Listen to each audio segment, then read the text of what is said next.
Stand up. Yeah. Hey. Stand up. Put your hands up.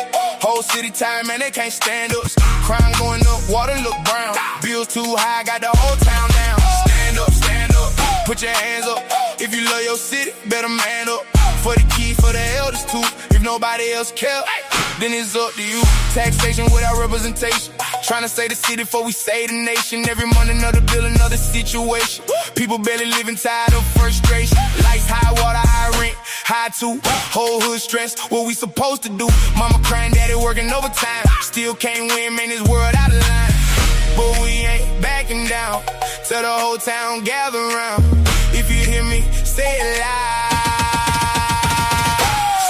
Stand up, put your hands up. Whole city tired, man, they can't stand up. Crime going up, water look brown. Bills too high, got the whole town down. Stand up, put your hands up. If you love your city, better man up. For the kid, for the elders too. If nobody else care, then it's up to you. Hands up, like Mike Brown. Pain in the streets, got the city pipe down. Young boy lost, trying to find their way. Need real men, standing up today. If you a leader, then lay it right now. Don't wait till the whole thing burn down. Church folks, hood folks, come together. Real change only happen when we move together. Stand up for the north side. Stand up for the south side. Stand up for the east side. Stand up for the west side. Everybody say stand up. Hey. Stand up. Stand up. Put your hands up. Whole city tired, man, they can't stand us. Crime going up, water look brown. Bills too high, got the whole town down. Stand up. Put your hands up. If you love your city, better man up. For the kid, for the elders too. If nobody else care, then it's up to you. Alexandria, we still here. Stand up.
11 years old. I'm 12 years old. And I'm 14. We believe that blacks are not equal to whites, and when the time comes, God will demand us to kill all Jews. Oh, I thought they were going to say, and together we are the Causettes. Let me tell you, Benjamin Franklin said, those who seek temporary security rather than basic liberty deserve need. Brothers have to understand that. Those who seek temporary security rather than basic liberty deserves neither. I'm demanding reparations. That's all I can see now. That's the answer for our people.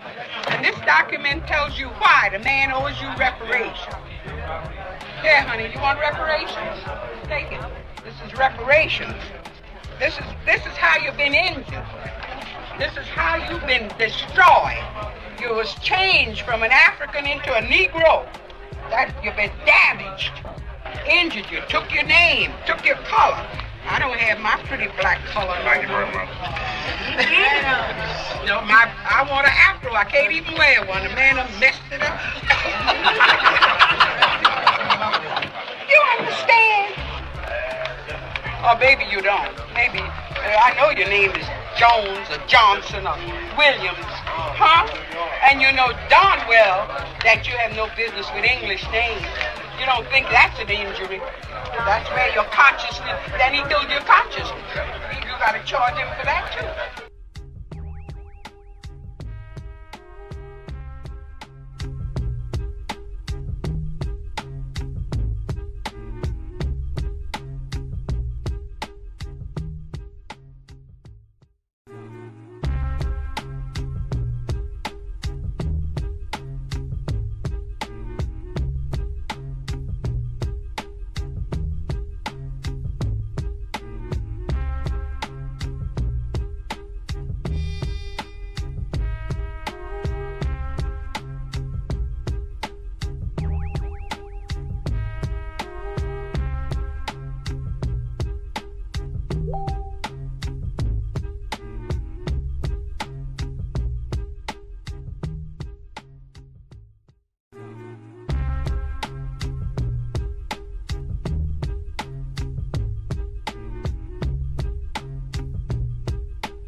Well, all right. Welcome to tonight's show. Share this out. You know what to do. Like it. Do the thing that we normally do. Want to welcome everybody in. We do have guests coming in. So a little housekeeping. All right. Mind your manners. All right. And take your shoes off at the door. Make sure you're wearing socks. If you're not, we will put you at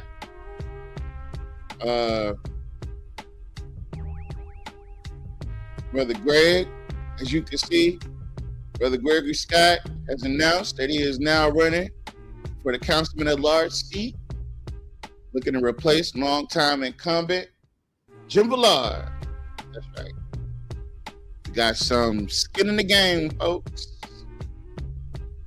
We got some motherfucking skin in the game, folks.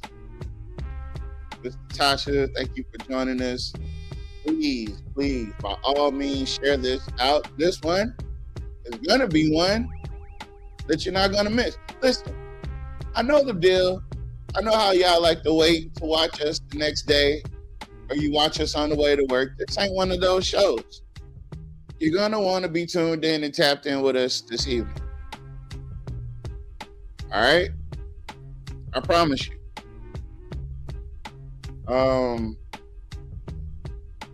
Justice for Nolan Wells. Free Carmelo. Rest in peace, Tyron. You know, the National Guard, America's National Guard, shot and killed an American citizen on American soil. Let that sink in. Let that sink in. Think about where we're at in this point in history. And think about what it's going to take for us to even get halfway on the right trajectory. Some people think it can't be done. Some people simply think that we can't turn this ship around. We're just going to have to scrub the whole thing and start back over. Right? And that's kind of what midterms are, from what I understand, right? Midterms are our chance, America's chance, scrub the board and start back over. Right? But man, oh man, do we got some scrubbing to do. And it's unfortunate for incumbents like Jim Bullard and look, today I found out that Jock Roy hasn't even announced that he's actually going to be running. Who knew that? He hasn't formally announced that he's running. Now, Gary Johnson has, right? And we all know why. Because I don't know why. I don't know why he's deciding to run. And I'm going to leave that alone. I'm not even going to go into that. We'll cross that bridge when we get to it. Right? I know there are people watching from other platforms, and I appreciate you guys doing so.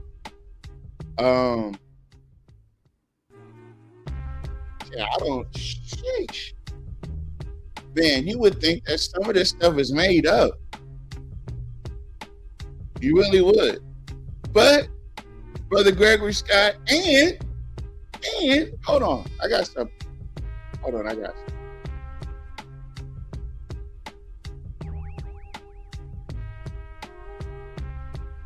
I got something up my sleeve.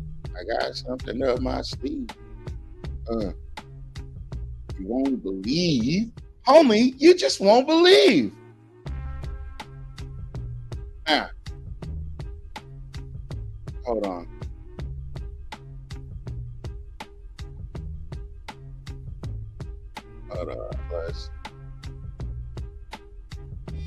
There we go. All right.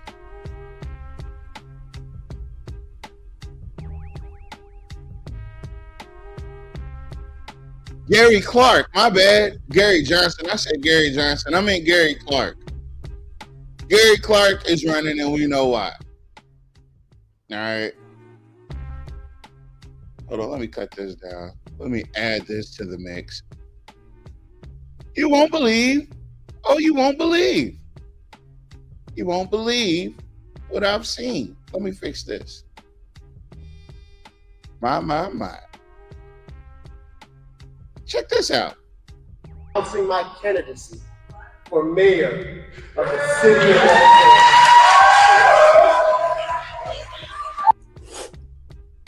We need to give an investment for our young people so that they will not have to leave Alexandria to better themselves.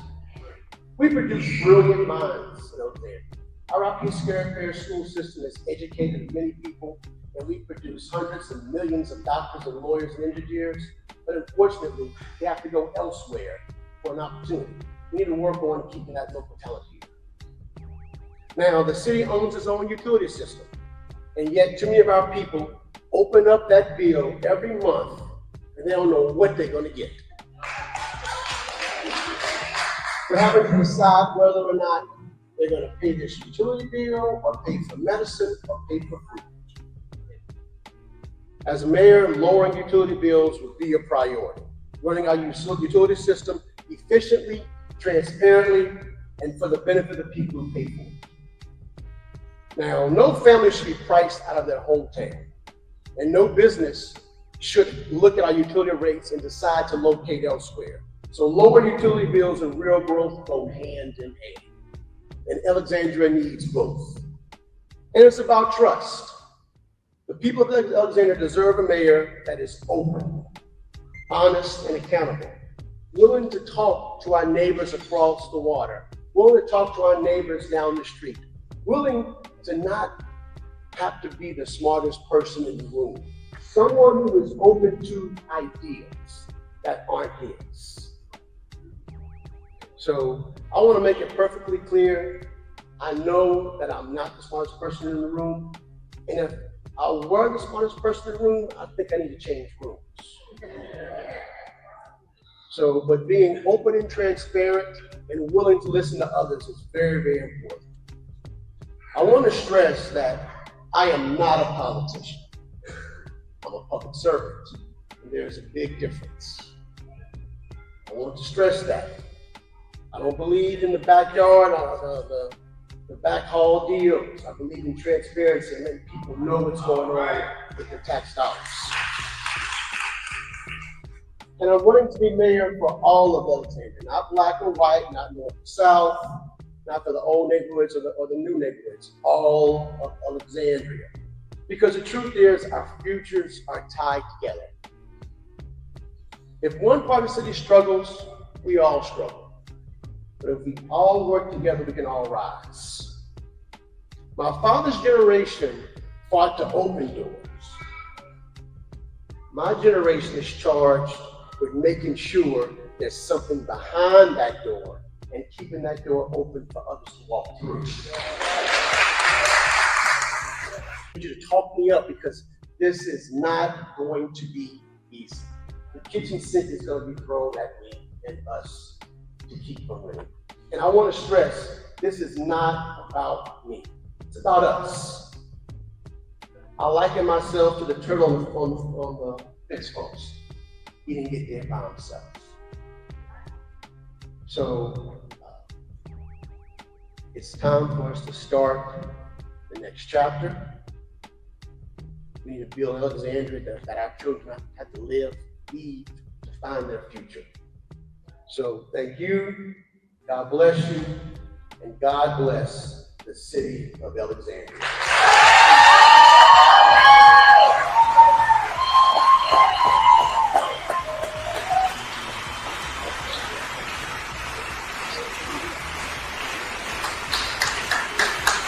Again, let's hear it from Malcolm Loverday. Mayor, Alexandria 2026. Malcolm Loverday, Mayor. So today, I'm announcing my candidacy. I'm trying to tell you, folks. Oh, hold on. It's him. It's him. Look, hold on. Let me bring it down a little bit. It's him. It's Malcolm Loverday, y'all. Welcome to the show. We appreciate you coming on and taking a little minute to kind of talk to us. We just saw your excellent presentation.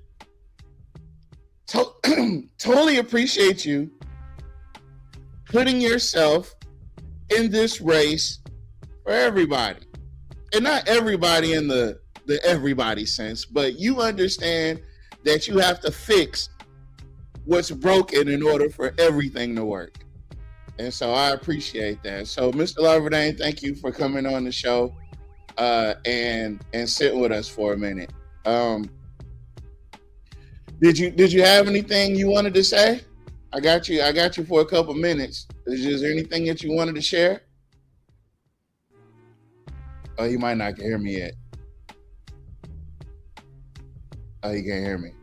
Well, we got him on, folks. We got him on. We're gonna let him get his technical difficulties together real quick. Hold on.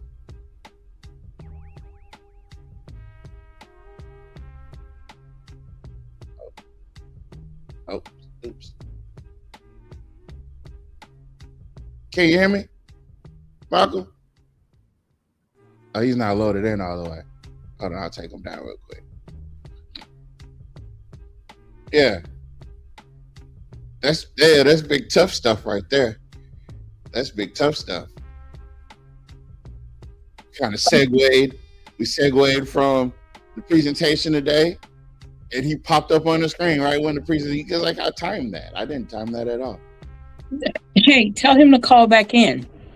Okay. Can one of y'all inbox him for me and let him know? Because I think he's having some difficulties. Let's see. That is dope. That's like a magic trick. I pulled that off. Man. There he goes. Hey. There he goes. There we got him. All right. What's going on, y'all? Oh, man. Hello, sir. How are you? How's everything going? Wow. Today has been an interesting day. Congratulations. I appreciate it. I thank you. I thank you. I thank you. But it's like I said today, it's not about me. It's about us. So Yeah. It's way overdue. It's way overdue. It's definitely way overdue. So Because there's so much potential, and we've always said it on the show, that there's so much potential in Alexandria. It's like a little tiny jewel that needs to be washed off, when they're looking for when they're looking for the diamonds. Mhm. So it's that one that has been cracked open, but it hasn't been cleaned off yet completely. So you can see where There's the a diamond lot of is. unrealized potential in this city. Yes, exactly. And it's my goal to realize. Exactly. But, before we even get to that part, we got a bunch of campaigning to do. And I have to go out there and reintroduce myself to the people as Malcolm mayoral candidate. So I just got a bunch of work to do before we can start getting to the other business. And I'm ready for that work. Well, Exactly. I definitely like So this made my day. But it's been interesting, y'all. It's been interesting. It's crazy how we got here because initially I was just content being considered as a mayoral candidate. I didn't think I would be one. So, but thing happens, and I think there's a saying that you start making plans, and then the Lord does what He wants to do. So here we are. Yeah. You had a plan, but he has another plan. Yeah. I thought my plan was going to be a little different. I was going to be city councilman for a couple of terms, and and that'd be it. But I'm looking forward to this challenge.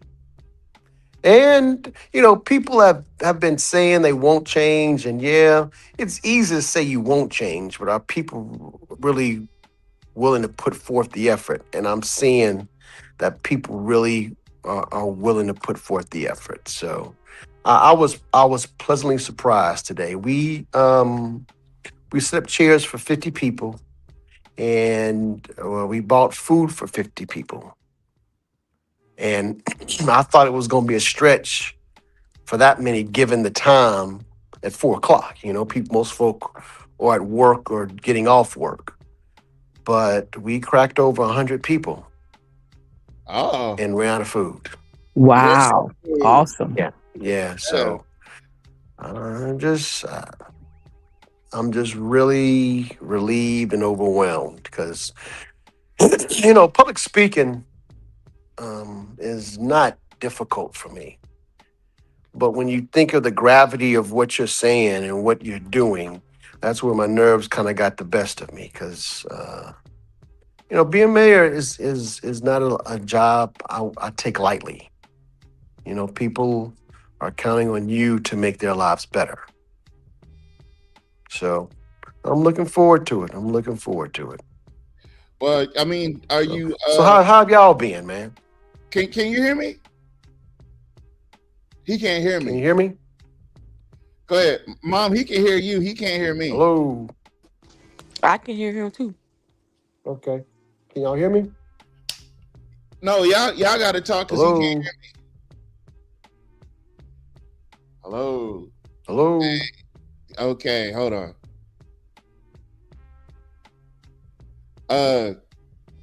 Hello. Shamir, can you talk? Can you hear? Yeah, I can hear you.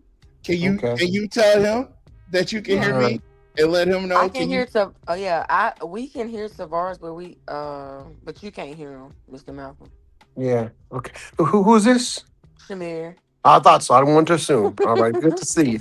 Good to see See you. you. So yeah, I don't know what to do because Tavares, you have to go back and can you go No, back just down go ahead and and can you ask him a few questions? Your bias, KT. So yeah. yeah. yeah. There Miss you go. Shamir, how have you been doing? I'm okay, Mr. Malcolm. I'm taking it day by day. How's Truly. your family? How's your family dealing with Um, Mr. Ray Sherm? yeah, it's rough. I'm not gonna lie. Yeah, It's life is rough. life. I'm trying to get back in my norm. You know. Life is life, and so See, look at that. That's some hating stuff. Now, how he get off?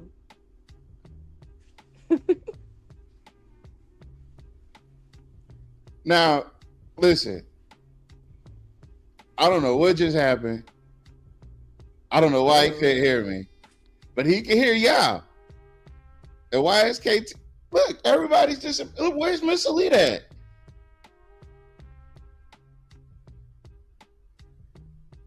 I mean, really, folks.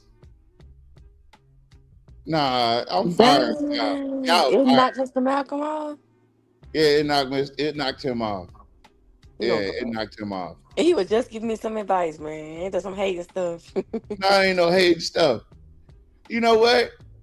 I'm gonna have to start feeding you information because you don't know how to look for it. I'm gonna have to start giving you AI tools. Mm-mm. First of all, I was doing something, and It Mr. wouldn't Lita matter on here what you was too. doing Mr. Lita on here too, and you ain't talking to her.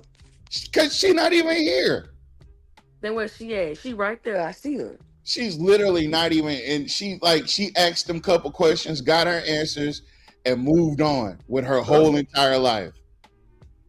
Well, it's not my fault. You had the technical difficulties, not It's me. not my technical difficulty. Listen, you know what? That's okay. What happened? Everything all right? No, we lost Malcolm, but it wasn't no help because he couldn't hear me. He could hear y'all, and y'all could hear me. So I was trying to get y'all to communicate with him. You know what I'm saying? And we just started talking. And look, and So mind nobody was you, around to help. mind you, we just started talking, and he got kicked off. So stop that hating. I said what I said. And you said wrong. I said what I said. He's still No. here, but he's not here. So I think he's gonna. Here. You just. I don't know what happened, but I'm gonna take him down until he pop back up. But I want to thank Mr. Malcolm for coming by. I really do. And I only had him for about 15 minutes, so we got our 15 minutes. You wrong for that. There he goes. There he go. Get him. Get you him. wrong for that. Hold on, there he goes. all right. I just I can hear you guys. All right, my bad. He hating. Listen, But no, Mr. Malcolm, what were you saying? I was telling my we just we taking it day by day. I understand. Nothing easy. Life is Nothing life. easy at all. Life is life, and baby, but just Yes, sir. understand, we're not here forever. We're all passing through. Yeah. And Sherman did what he needed to do, and he's now with the ancestors. So Yes, let's sir. just make sure his children are looked after during this transition, Yes, sir. and his mom and sisters. So, Yes. but you guys will make it. Life. None of us is exempt from death, baby. We all got to deal with it. So, anyway, Yes. so what you guys been hearing lately? Any man, good let me tell news? you something. First off, Mhm. we were sad, right? We were going through a moment of almost grief, right? Because it looked bleak. It did. And then the little birdie came out and whispered something in our ear. We were like, yeah, sounds good. Maybe, maybe not. Right? And then like the official announcement happened. I was like, well then there you go. There you go. And just like with Brother Gregory Scott, who announced that he's going to be running for the at-large position, we got some skin in the game. And that's how I opened the show tonight, by announcing that we have skin in this game now. Oh, plenty of skin, brother. So at first, we were upset, but you came along, and Brother Greg came along, and there's so many other things that I know that you guys pay attention to that we pay attention to. I guess that's where our paths cross, because we see the same things. And so, what do you think? What do you think about Jock not formally announcing, or Mayor Roy not formally announcing that he's actually running? Tavares, I'm not worried about what any other candidate is or is not going to do. I'm focusing on my race. Amen. And so you do whatever you feel you need to do. Godspeed to us all. But just be prepared to work, because I'm going to make you work. You going to make it work. Yeah. So whatever any other candidate wants to do, that's their business. We're going to run the issues. We're going to run them with integrity. I'm not into mudslinging. If that's what you want to do, well, you're on your own on that one. But I'm out here to win every vote one person at a time, and that's what I'm focusing on. I wish you could see these comments. You've gotten the best response I've seen. Like on KLAB, I like to look at the reactions.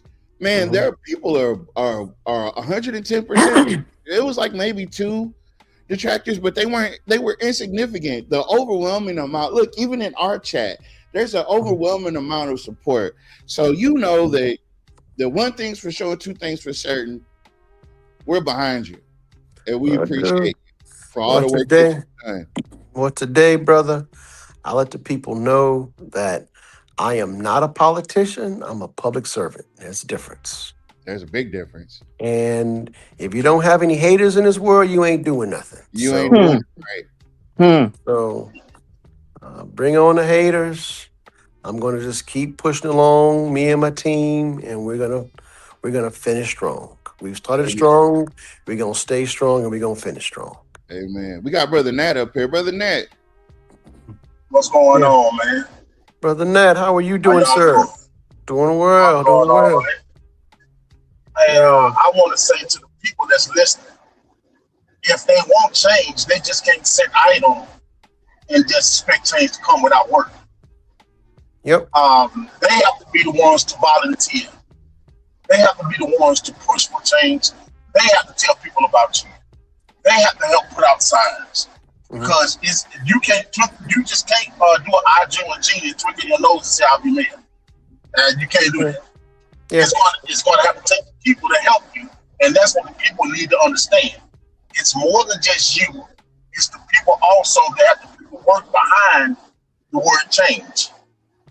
You see, so I think if they really want change, we'll all come on one agreement and make change happen as a whole.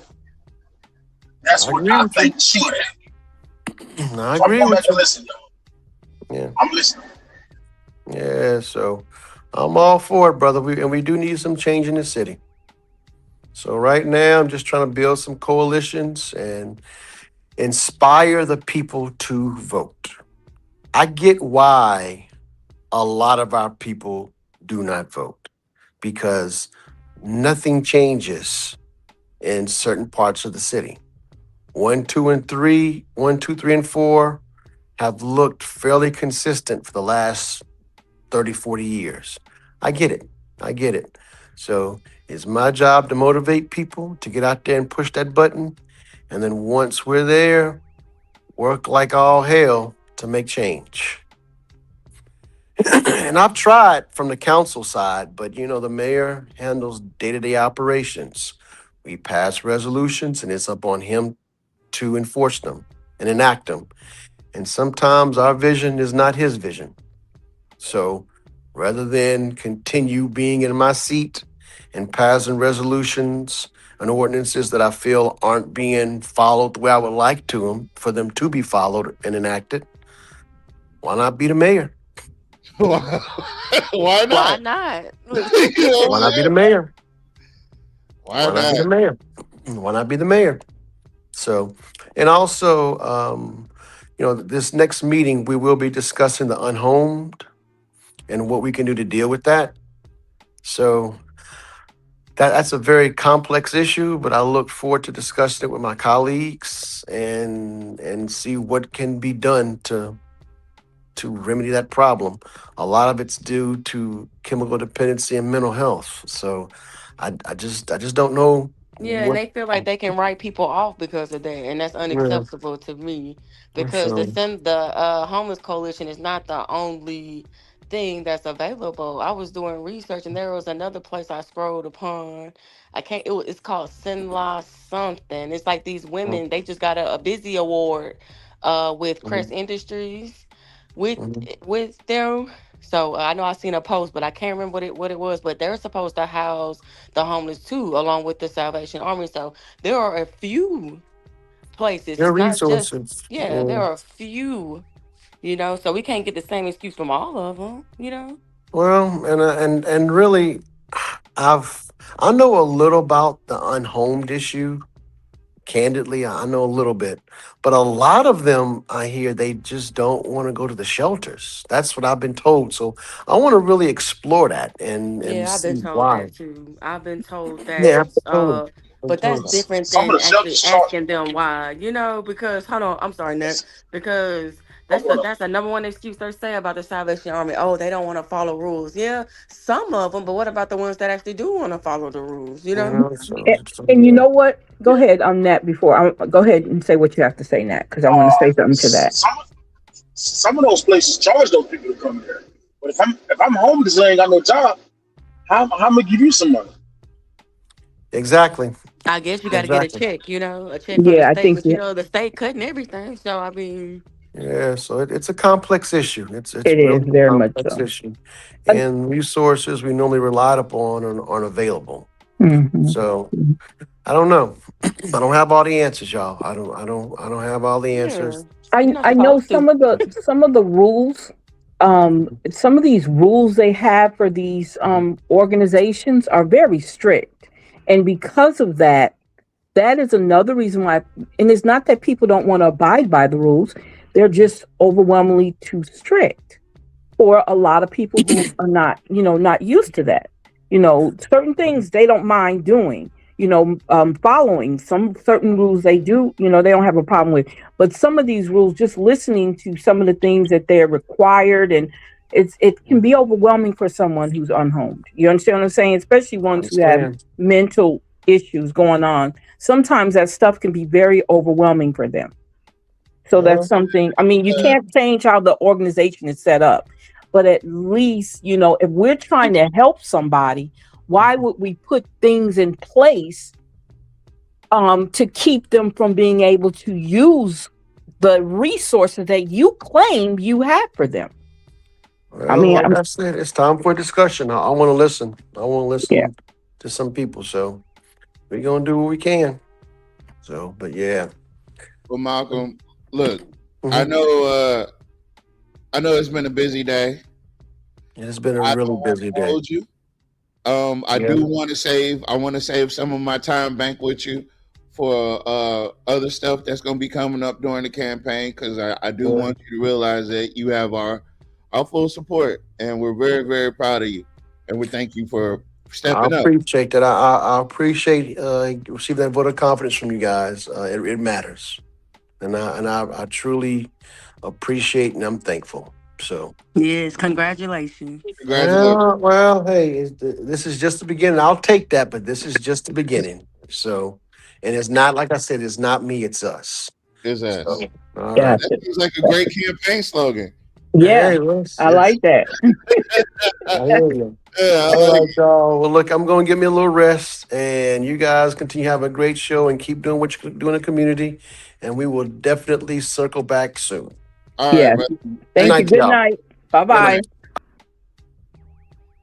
Now, wasn't that cool? That's the coolest thing that happened. That's the Yes, coolest. sir. That was You see what I very did there? cool. You see what I did there? Yes, sir. You did a very good job. I'm gonna pat you on the back when I see you on the Don't top of your head. touch me. Do not touch me when you see me. Okay. Okay. Okay. What's gonna happen if I do? What's gonna happen if I do? Not a. Oh well. Okay. Listen. If you want to tempt fate like that, go for it. I'm not afraid of you. You don't have to be afraid of me. It's fate. Okay. All right. All right. You know we done tussled a couple times already, so you know I'm not afraid of you. And Tavares, this will be your last time trying to check me in front of the future mayor because you had technical issues and I was busy doing Listen. something. First off and So foremost, that's what I'm it saying. wasn't my technical issue. Okay. Ooh. Wait a minute. What's going on? Did I miss something? I did walk down the hallway. Absolutely walked away from the phone. I did. I walked down the hallway. I felt abandoned. I did. I'm like, how dare these people that I give my life to abandon me while I'm on the phone with the future mayor? And what's crazy is he couldn't hear, obviously, that me and Mr. Malcolm was, I don't know what you was doing, but me and Yeah. Mr. Malcolm had already moved on and were conversing. Oh, conversing? So Is you that owe me an something you added apology. to your lexicon? Conversing? To her vocabulary? You extended your vocabulary? Oh, is that the coach teasing? No, I'm not teasing you. Is No. that what you, You is know, that you know what? hating? You know what? Hold up. I'm mad Yeah, at you. uh-huh. I'm mad at you. I'm Everybody mad.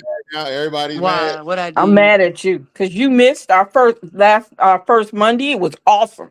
It was awesome. Well, let's do it again. Okay. Let's redo it. Next, Yeah, let's we'll redo do it. it next on August the 1st, the first Monday. Man, there's so much stuff that I want to tell y'all. There's so many things that I want to cover with y'all. I have no idea where to start.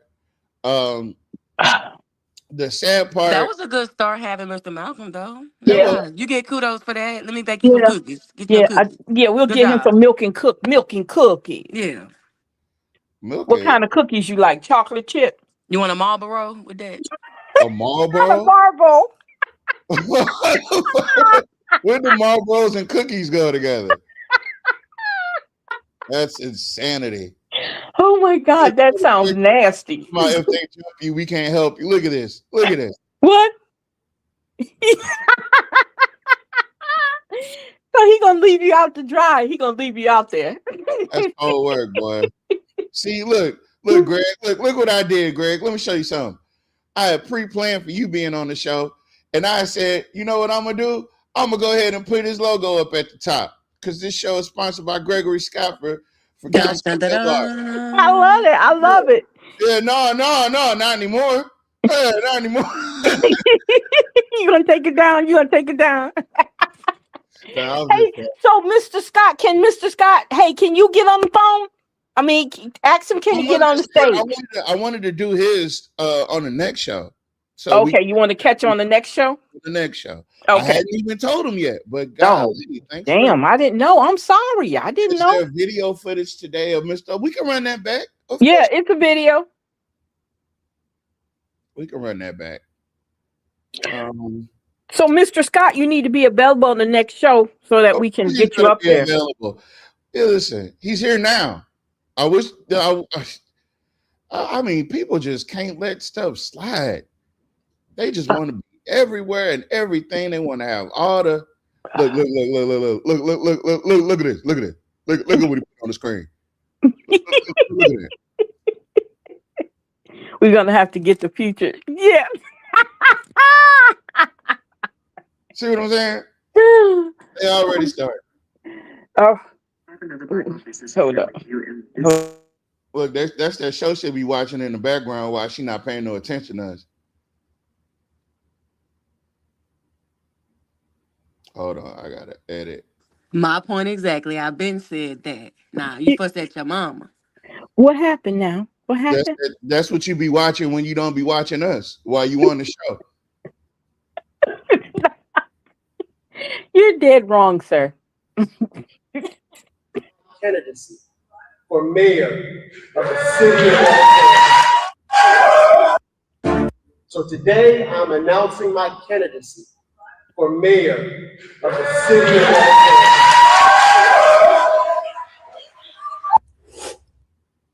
We need to give an investment for our young people so that they will not have to leave Alexandria to better themselves.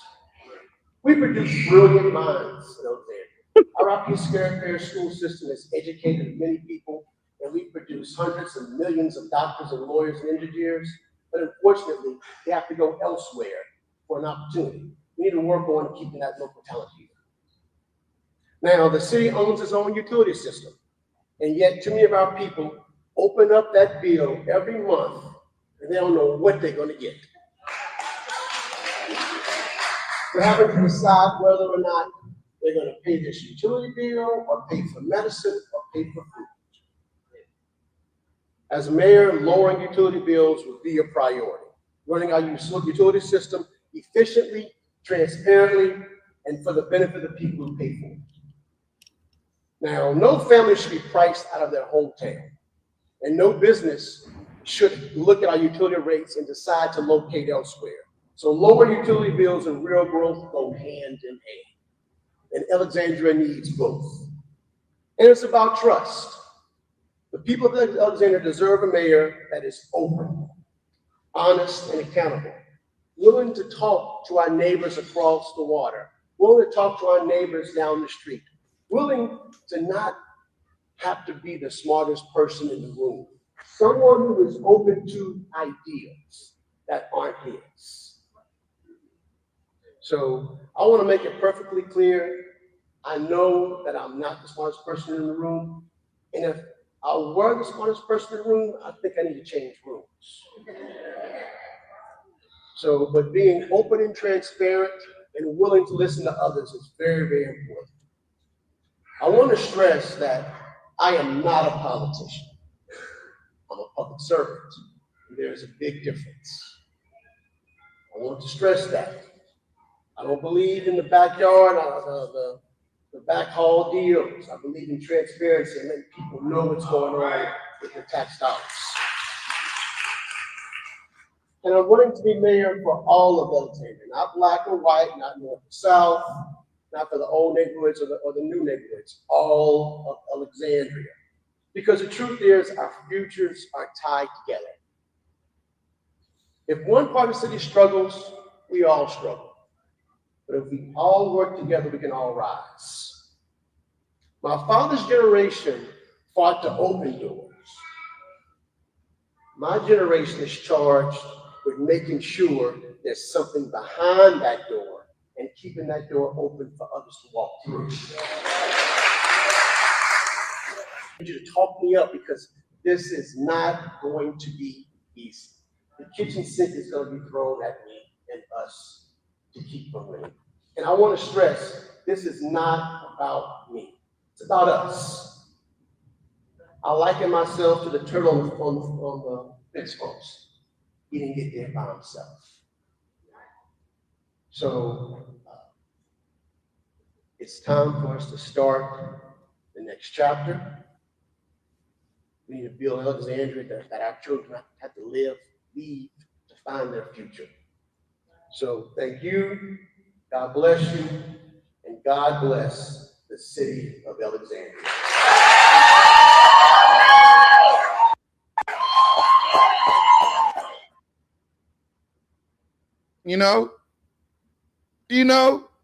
Come on with it, Mr. Laverdale. I'm going to have to save that clip.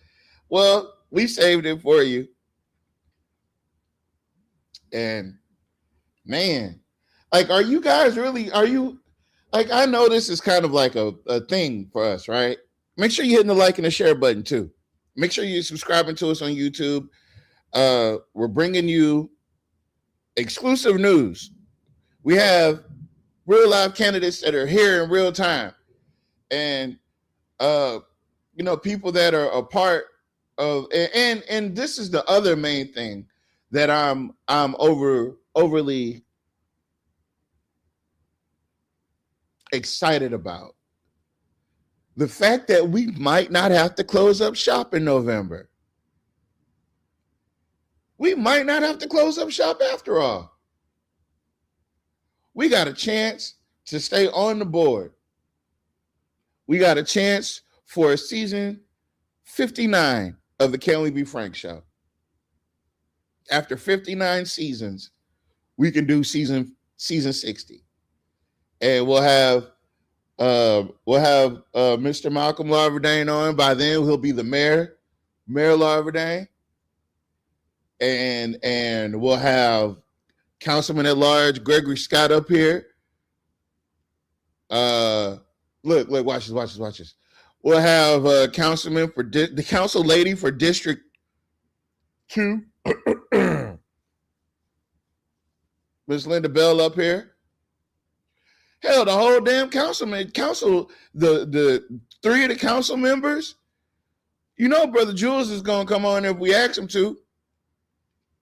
You know what I'm saying? Just imagine. No, I don't think we can have them on at the same time. I think that's illegal. We'd have to look into the rules on that. But, you know, we're almost there, folks. We're almost there. I'm just glad, like I said, I'm glad that there's a potential where we don't have to close up shop. It was looking bleak. Ain't gonna lie. It was looking real bleak. It was looking bleak.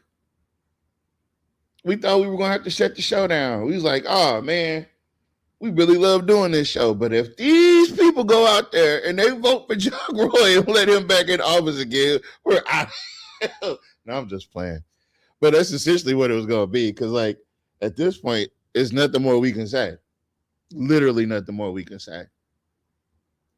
So, you know, we got some skin in the game. Like I said, we got some skin in the game. That's important. We got YSKT back on the board. You know what I'm saying? I found a group that was dedicated to Send All Complaints 625, right? I found that group that I grew. Hold on, it's thundering out here. Is it thundering where y'all is at? We had a storm earlier. Our lights went out earlier, but not now. Well, if I up and disappear off the panel, y'all know what happened. The lights went out because it's cats and dogs out here. But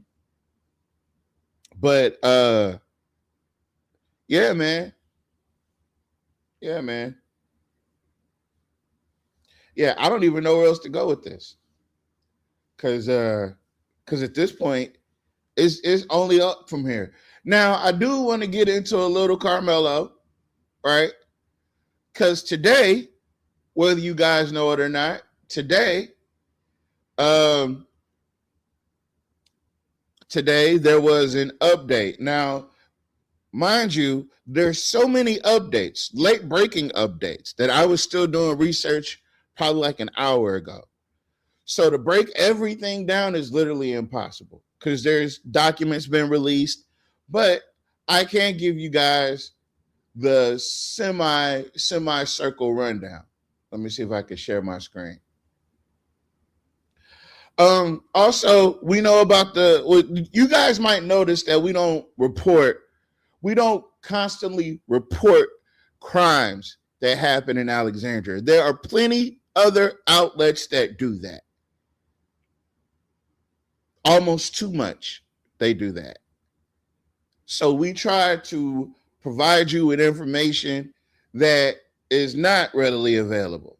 That information on shootings and crimes and all that stuff that you can always all you have to do is go down your page and you're going to be able to see it.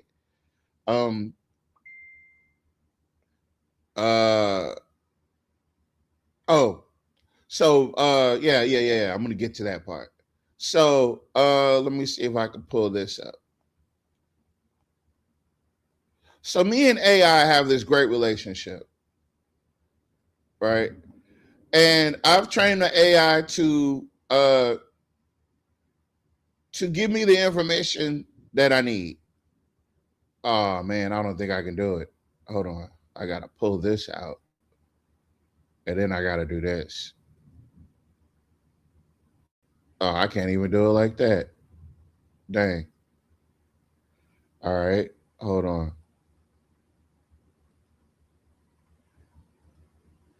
Oh, well, maybe I ought to do it like this. Entire screen. There we go. Woo! Shit. All right. Can everybody see my screen, Mr. Leader? Mr. Mayor? We see several screens. You see infinity screens. Yeah. What about it? Can you see that text on there? Yeah, it's tiny, but yeah, okay. All right. So today, Carmelo's super defense team dropped the recusal. This is the recusal the request for recusal from the judge that presided over the trial. Right? And I told him that I fed it the information and I said, this is an update. It said, this is a massive development in the Carmelo Anthony case. The defense team, led by Russell Wilson II, along with Michael Ware, Gary Bledsoe, Brooke Cluse, Sean Dardia, and Justin Moore, is moving fast to try to secure a new trial by completely pulling Judge Roach off the post-trial proceedings. Filing a verified motion to recuse against the presiding judge right after a high-profile conviction is a major legal chess move. And here's the breakdown of exactly what the defense is arguing and why they say Judge Roach can no longer be a neutral arbiter. The media tour and vouching for the verdict.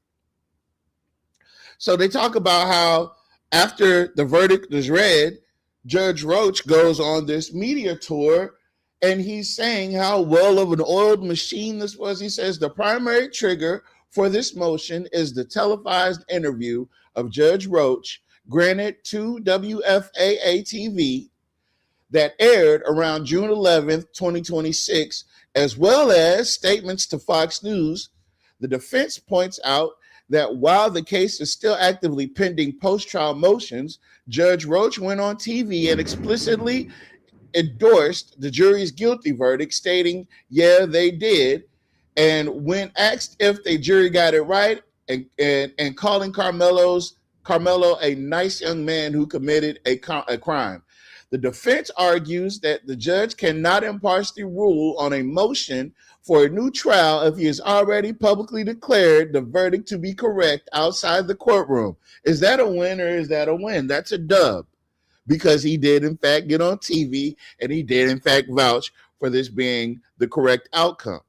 He said the jury got it right. So how can they move an appeal through this judge who thinks that the jury got it right and said that Carmelo's guilty, but he's still a good boy? Defending contested rulings. All right.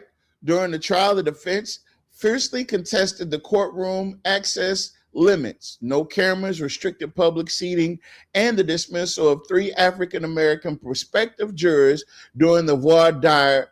In his media appearance, Judge Roach explicitly defended these actions, stating that he followed the law to a T and that he struck the balance pretty well regarding media and public seating. The motion notes that the defense's contemporaneous motion for new trial is based heavily on recent Dallas and Houston appellate rulings like Stricker versus State and Hernandez versus State, which held that closing jury selections due to space constraints violates the constitutional rights to a public trial. Because Judge Roach has already committed to his narrative in the press, the defense argues he cannot objectively evaluate whether his own space restrictions warrant a new trial. The gag order asymmetry. One of the most striking arguments in the motion highlights the sheer asymmetry of the court's rules. Back on July 28th, 2025, Judge Roach issued a strict gag order silencing the defense, the state, witnesses, and court staff on the explicit premise that extrajudicial statements pose an imminent and irreparable harm to a fair trial. The defense argues that the judge legally bound everyone else to absolute silence, only to step in front of the cameras himself to shape the public narrative while he still held power to alter the case's outcome. Number 4, the official thank you letter. The defense also targets a public letter John Roach published on the official Collin County government website on June 17, 2026. In the letter, he praised multiple county agencies and declared the trial a well-oiled machine, and stated that everyone involved contributed, ensuring that the process was conducted fairly. The defense claims that publicly memorializing the trial as a success and pronouncing it fair signals to a reasonable observer that he considers the matter closed, rendering him unfit to neutrally review the impending appeals. So it goes into a little bit about what happens next, right? So because this motion was verified and filed under Texas Rules of Civil Procedures 18A and 18B, Judge Roach has 3 business days to do one of 2 things: recuse himself voluntarily or refer the motion to Judge Ray Willis, the presiding judge of the First Administrative Judicial Region. So a completely different neutral judge can be assigned to hear and determine the recusal. That's what's happening. So then today we find out that there was unofficial backroom deals that were made prior to the trial even taking place. It was a gentleman's agreement between the defense and the prosecution. So when people ask, why didn't Carmelo take the stand for himself? Here is the answer. It was a part of the gentleman's agreement. And I'm not going to get into the details of it. I'm really not, because it's sickening. It really is. But it's sickening enough to warrant a violation of Carmelo's constitutional rights. And that's a fact, Jack. All right? So that being said, it's still free Melo. Still free Melo. I believe that Melo will be free. I know he will. So again, I did want to share with you guys. So in my own spare time over the last 15 months, I've been tracking this case heavily. I've teamed up with some brilliant people that are both lay and in the profession of law. And I got to tell you, in the TikTok world, all right, let me say this.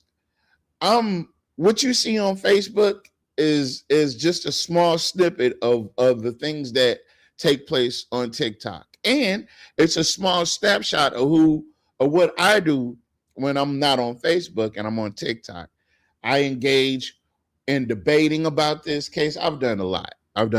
And I've been well abreast of this case. Today is the first day that I can honestly say that I'm slipping, because I don't things are still coming out like at this very moment. My crew is still breaking stuff down. So hopefully on the next show I'll have a segment where we can talk about Melo.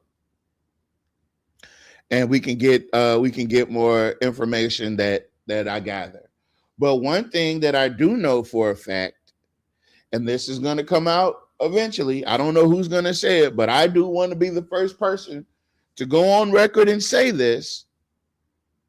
When you go to Collin County's website and you go and you look for the evidence, that all the information, the pictures and the video files, all that you can find from this trial that they've made available, and you can go in and download these files, and each file has something called metadata, right? And I want to explain what metadata is real quick. Hold on. Let me get the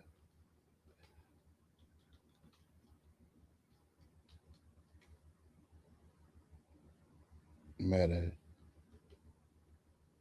Metadata is simply described as data about data. It is the underlying information describes, explains, locates, or makes it easier to retrieve, use, or manage a piece of data. Instead of showing the primary content itself, like the text of a document or the actual audio or recording, metadata provides the contextual blueprint behind it. Common examples is a digital photo. The image itself is the data. The metadata is the hidden file information showing where it was taken, showing when it was taken, what camera or phone model was used, the file size, and the GPS coordinates of where the photo was captured. In emails, the body of the email is the data. The metadata includes the sender's IP address, the routing path, the email took through the servers, and the exact timestamp it was sent, and the recipient list, right? Legal and court records. The actual text of a motion or transcript is the core data. The metadata includes things like envelope ID and the exact date and timestamp of the filing, and the electronic signature validation and the identity of the clerk who processed it, right? That's metadata. Well, I dug around in the metadata of the videos of the surveillance, right? Hold on. I got you guys. This boy, AI detective. Look at him. Oh, this ain't no AI, baby. Look, my friend Life in Motion. Shout out Life in Motion. My friend Life in Motion actually went through the trouble of what he did. Okay, so you know how they were releasing all of the footage and stuff, right? So when they released the footage, what he did was go through the trouble of synchronizing all of the film. And he synchronized some inconspicuous parts of it. Let me pull this up real quick because I'm explaining too much. It's all very interesting. And I want you guys to see it for yourself. That way, when Carmelo comes home and he's free, there won't be no questions why. You'll know for a fact that he deserves to be free because this was, in fact, a miscarriage of justice. This was a miscarriage of justice in the worst kind because, honestly, I feel like when we get into the details of that backroom deal, I feel like that they put him at such a disadvantage. It wasn't even funny. It wasn't even funny. They violated him. Hold on, let me share my screen. Thank you guys for staying tuned. There is no audio, so there's not like I got to show you audio. Well, let me take this stuff off the screen so you guys can actually see. So what he's done is he's synced up the timestamps as best he could, right? And there's some things I want you guys to pay attention to that are happening. I think this video is how long is this video? Like 15 minutes long. Oh, my bad. It's 5 minutes long. Right? And I want to point out some things. Does anybody realize that half of that stadium is different from the other half of the stadium? This looks like a much brighter day. This looks like overcast. Right? You're going to see some people milling about on the field, if you will. You see those people over there? See these people right here? All these people are milling about, right? And, oh, man, I hope you can. Is it a way to? Hold on.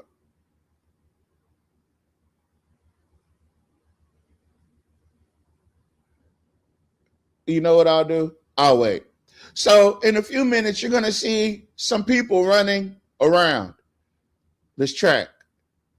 And because these cameras are synced up to the same date and time, we should see these people run around this track, come out the other side, and continue running, right?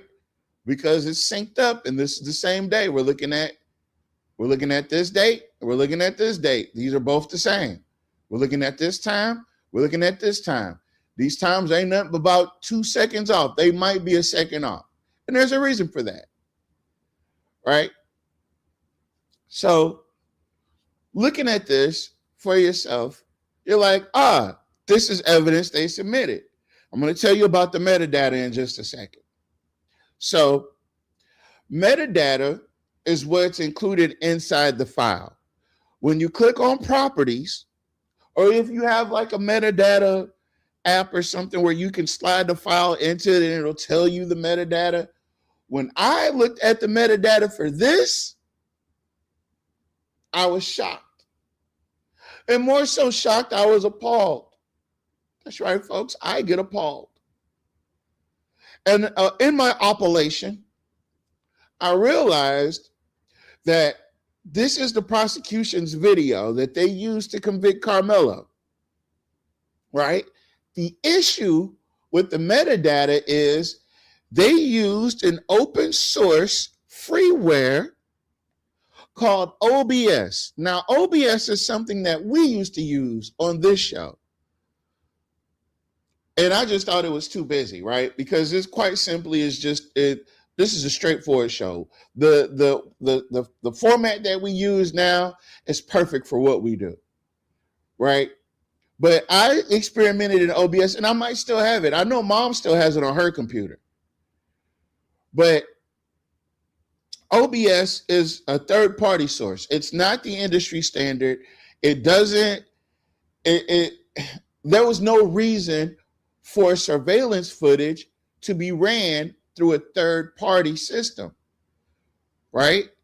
So because this footage was ran through that third-party system, that tainted the original footage itself. Because it is my assertion that that's why these timestamps are trash. That's why I feel that these aren't even the same dates. These ain't even the same date. If you can look right here, right? Look at this side of the screen.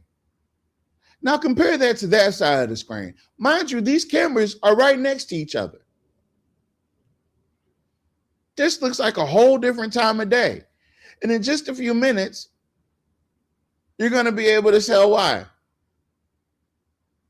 You're going to see some stuff that's going to be like, damn, what the hell? And it's going to be like, hey, I told you so. This boy was railroaded by a system that was determined to find him guilty. Carmelo's guilt was already a pre-done deal before the trial even started. And it had nothing to do with the jury. It had nothing to do with the jury.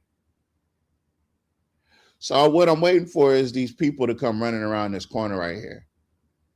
That's what I'm waiting for. You see people milling about. See that person right there? You see these people over here, right? You see the people on the field. Look, that person's on the field.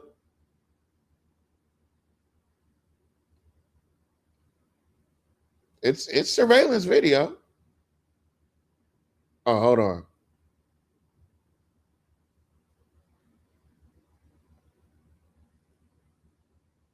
Did I miss it?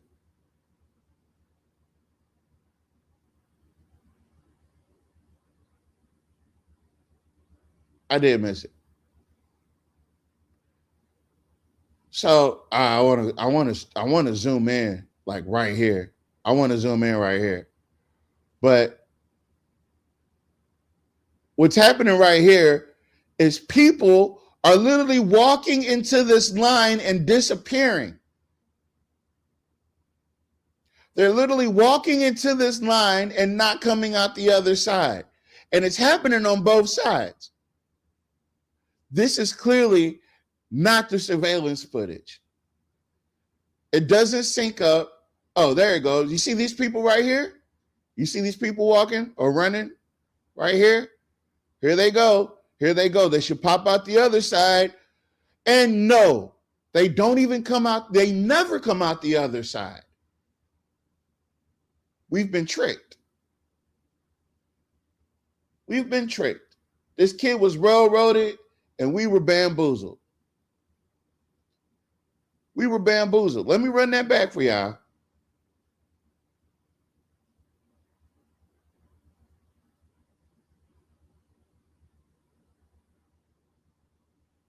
Hold on.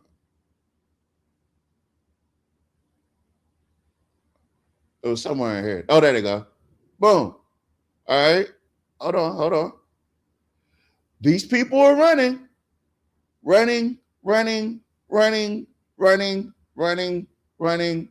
and another universe. Mind you, we're still looking at the same timestamps from two different angles. Those people should have popped out the other side and continued running. Right?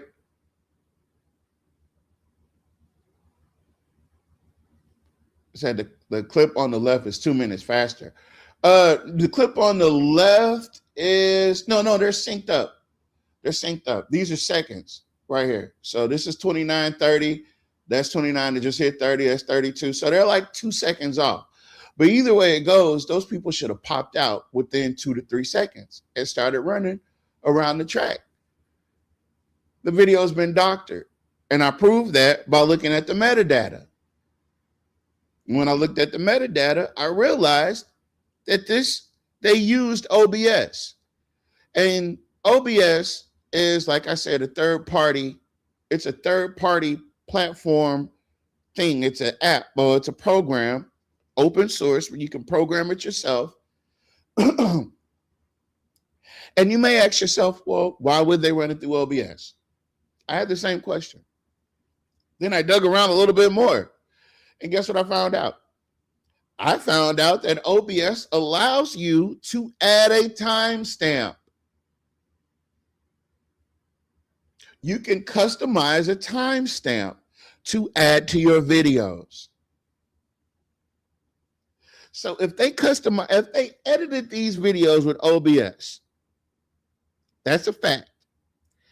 And then the timestamps are matching. That's a fact. But they're 2 different pieces of 2 different days. Absolutely. There is no way that that's possible. Yes, reminds me of the Kendrick Johnson footage at the gym at the school. Exactly.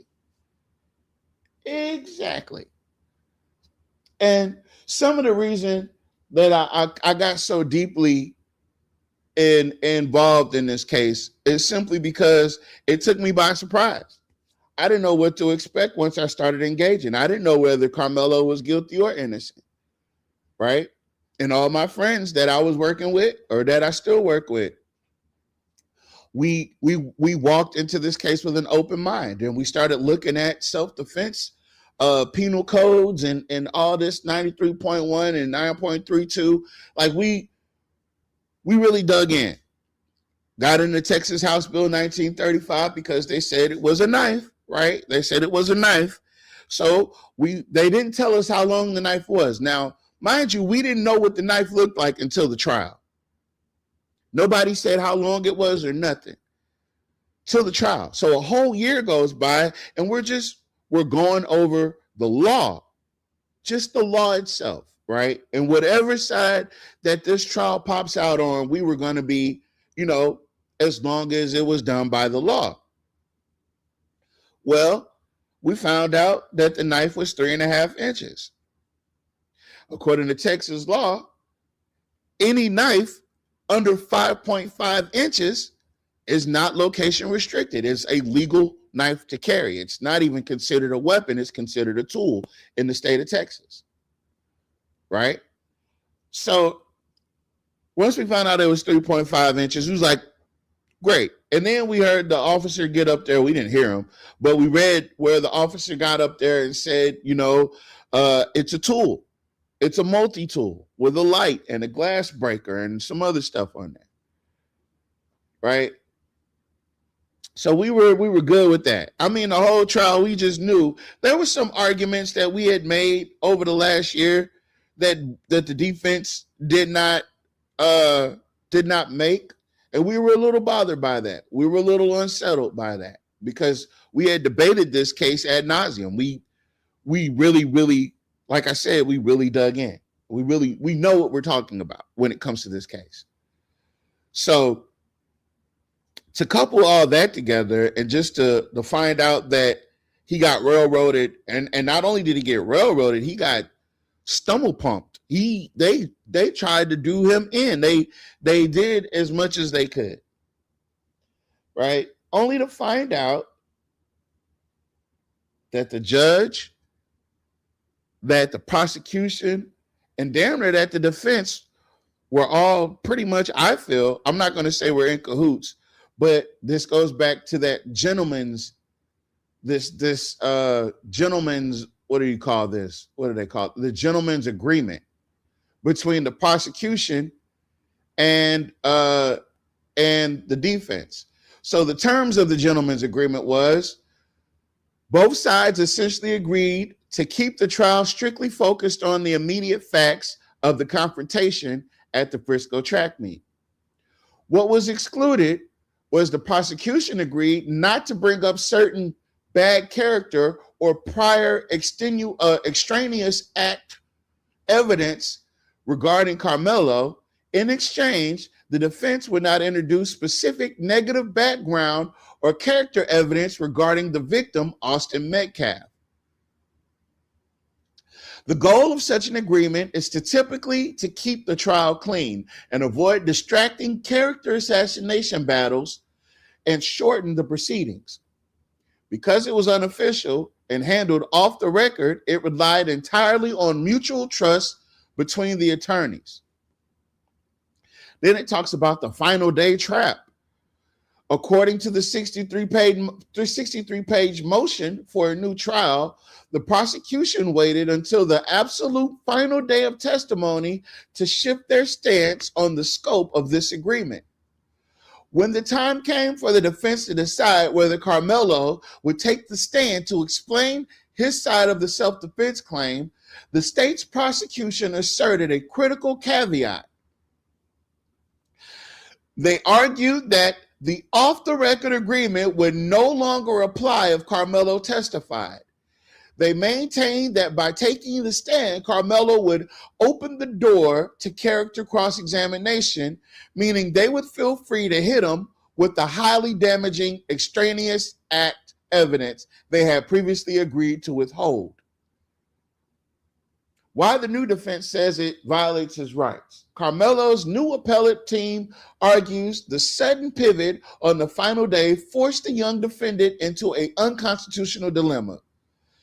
It effectively forced Carmelo to choose between exercising his constitutional right to testify or remaining silent to avoid a barrage of highly prejudicial, unvetted character evidence. Undermining self-defense. Because a self-defense claim heavily relies on the defendant's personal perception of fear and danger in the moment, preventing him from speaking safely to the jury, crippled his ability to establish his state of mind.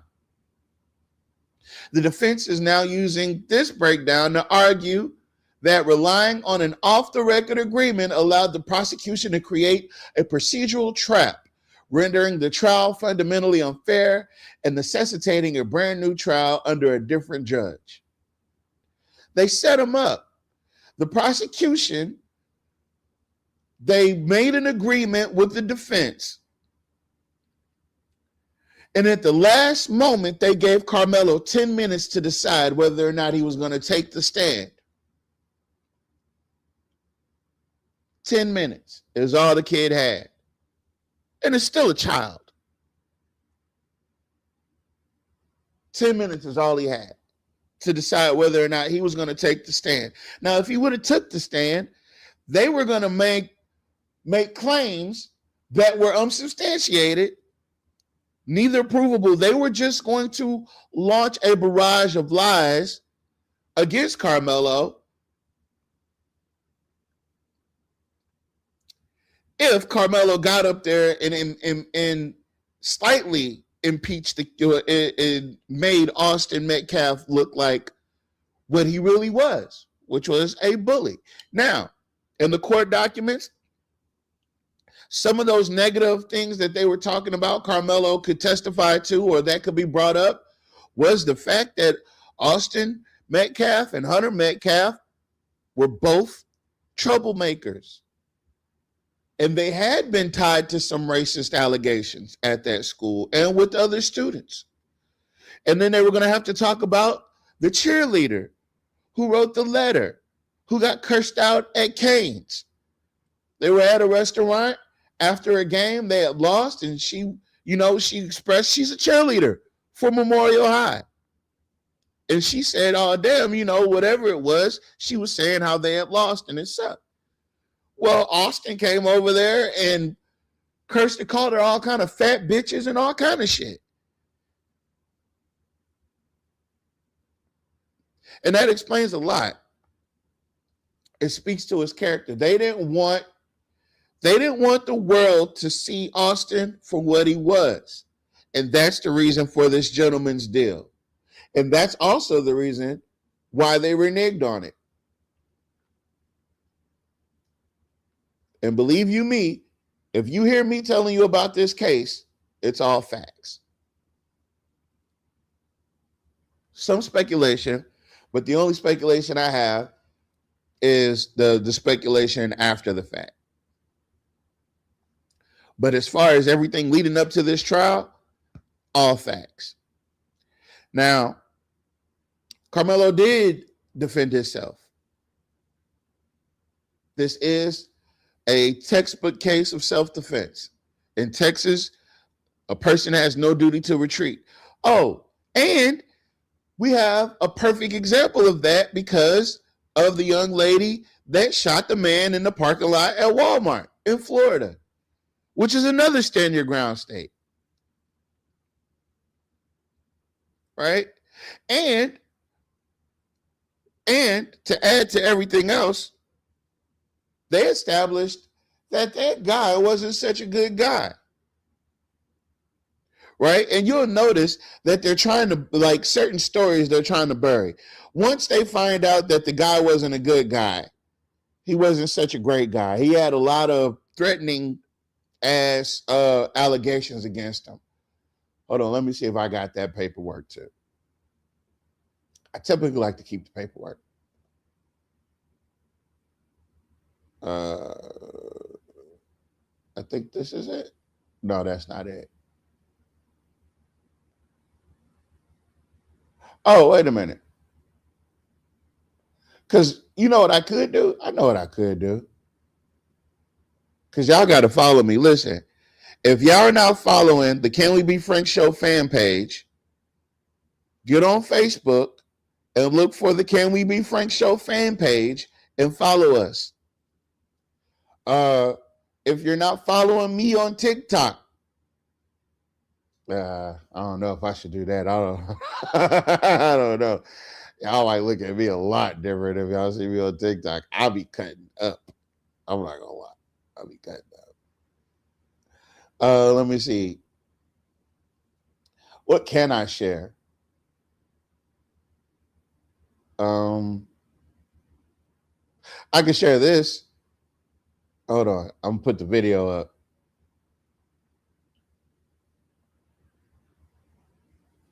Just a second. And look, I'm taking questions. So if anybody has any questions, please do not hesitate to put them in the chat. I do have a lot of the answers. But I did want to start bringing Carmelo's story over to you guys because I know that a lot of times we're too inundated with other stuff to even, and it's happening. It's happening around us. And I don't want people to be out the loop on this case. But Jeff Metcalf is the father of Austin and Hunter. You might know him from his racist rant the other week after the case was over. But this is him again. Check this out. I just had my shoulder completely replaced. Oh, wow. And, last year I had 4 torn rotator cuff tendons and torn bicep tendon and a torn labrum. Oh, wow. You've been through some stuff. Well, that was from jiu-jitsu. And, okay. And the person who tore my shoulder, which is funny, the person who tore my shoulder the first time was Austin. Austin was the one that ripped his daddy's shoulder out of the socket. He's claiming it's jiu-jitsu. I don't believe so. I believe that those people were deathly afraid of their kids. I believe those young gentlemen were out of control. Out of control. I couldn't imagine, like, he had to have him in a submission move. He had to have him in a submission move. And the dad must have been tapping. Or you know what? That might have been the way they handled issues. Let's go in the backyard and, let's have a jiu-jitsu match. Because those boys were trained in jiu-jitsu. Right? So that might have been their way of handling family issues. And Jeff got his ass whooped. It's gotta suck. That's gotta suck. Getting your ass whooped by your kids. But I am taking questions. Did anybody, Miss Shamir, do you have any questions? Miss Lita, you got questions? No. Okay. I just don't know how far down the rabbit hole y'all want to go with 30 minutes. Okay. Can we talk about that other subject matter? Young man named Nolan, please. Yeah. Yeah. Hold on. And there's a young man, that's missing right now, I believe, in Alexandria. Jacoby. Yeah, Jacoby, he's missing as well. Like, I don't know what's going on, but this we got to do something. Our kids, man. Hold on. Validity.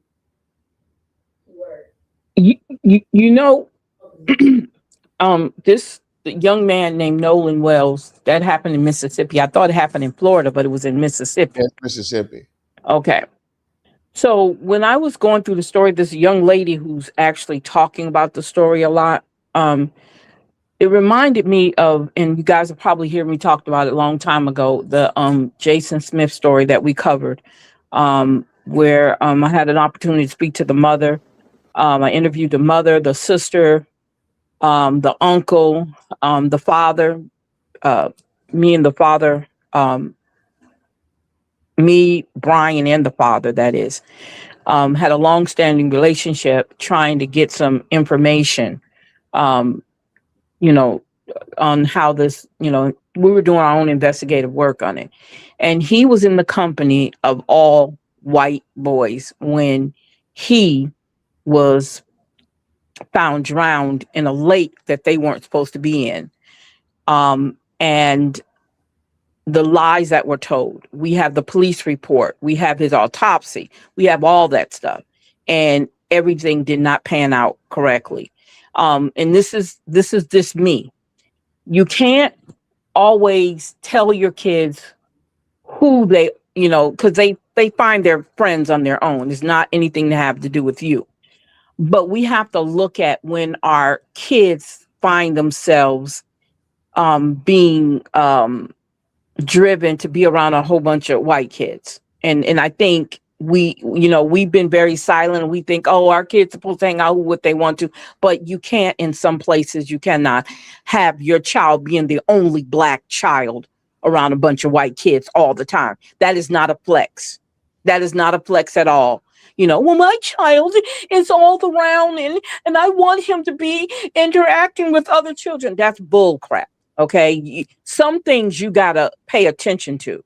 I know you guys know about the story of the black woman who went to a grown-up pajama party, did not come home. She was the only black person in the room. Stop hanging around with all these white folks. Okay. If you're the only one in the group that's black, that's not a comfortable place to be. I don't see how you can be comfortable. I don't get that, but that's just my little soapbox. I would not encourage my son to hang around with a whole bunch of white folks and ain't he the only black person there. I'm not doing that. And I'm not going to condone it. And if he tells me, well, all my friends are white, well, you know what? You need to find some more friends, because that's where we at now. This is where we're at right now when it comes to every parent that lives in these bougie communities and got these highfalutin, they got it all. I'm not knocking what they doing, but you want your child to act like the other kids that don't look like them. You need to be paying attention. That goes for little girls too. Goes for little girls too. You guys need to be paying attention to, and then you ask your child, why don't you want to hang around your own race? Because there's got to be something that makes them feel like they can't connect with their own race of children. Of people. Something is kicking in them that's not, why you want to get away from your own people. And we see what keeps happening over and over again when we allow our kids to hang around all white kids. Now, we know that wouldn't happen with all black kids because we don't raise our children to be that way. So there's no flex that your child, you want to brag, well, my child doesn't have any black friends. And you bragging about that. That's nothing to brag about at all. I'm sorry. To me, it sounds dangerous for your child. It's not a flex. I don't care where you live at. I don't care what you have materialistically. It's not a flex that your children don't have people that look like them as friends. And they don't hang out with them and have a good time without hurting each other. Okay, I'm off my soapbox, so go ahead.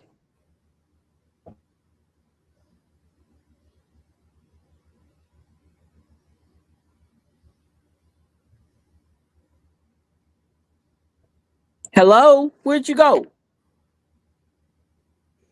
I'm here. I don't know where he went. I don't know where he went. I don't know what he's doing.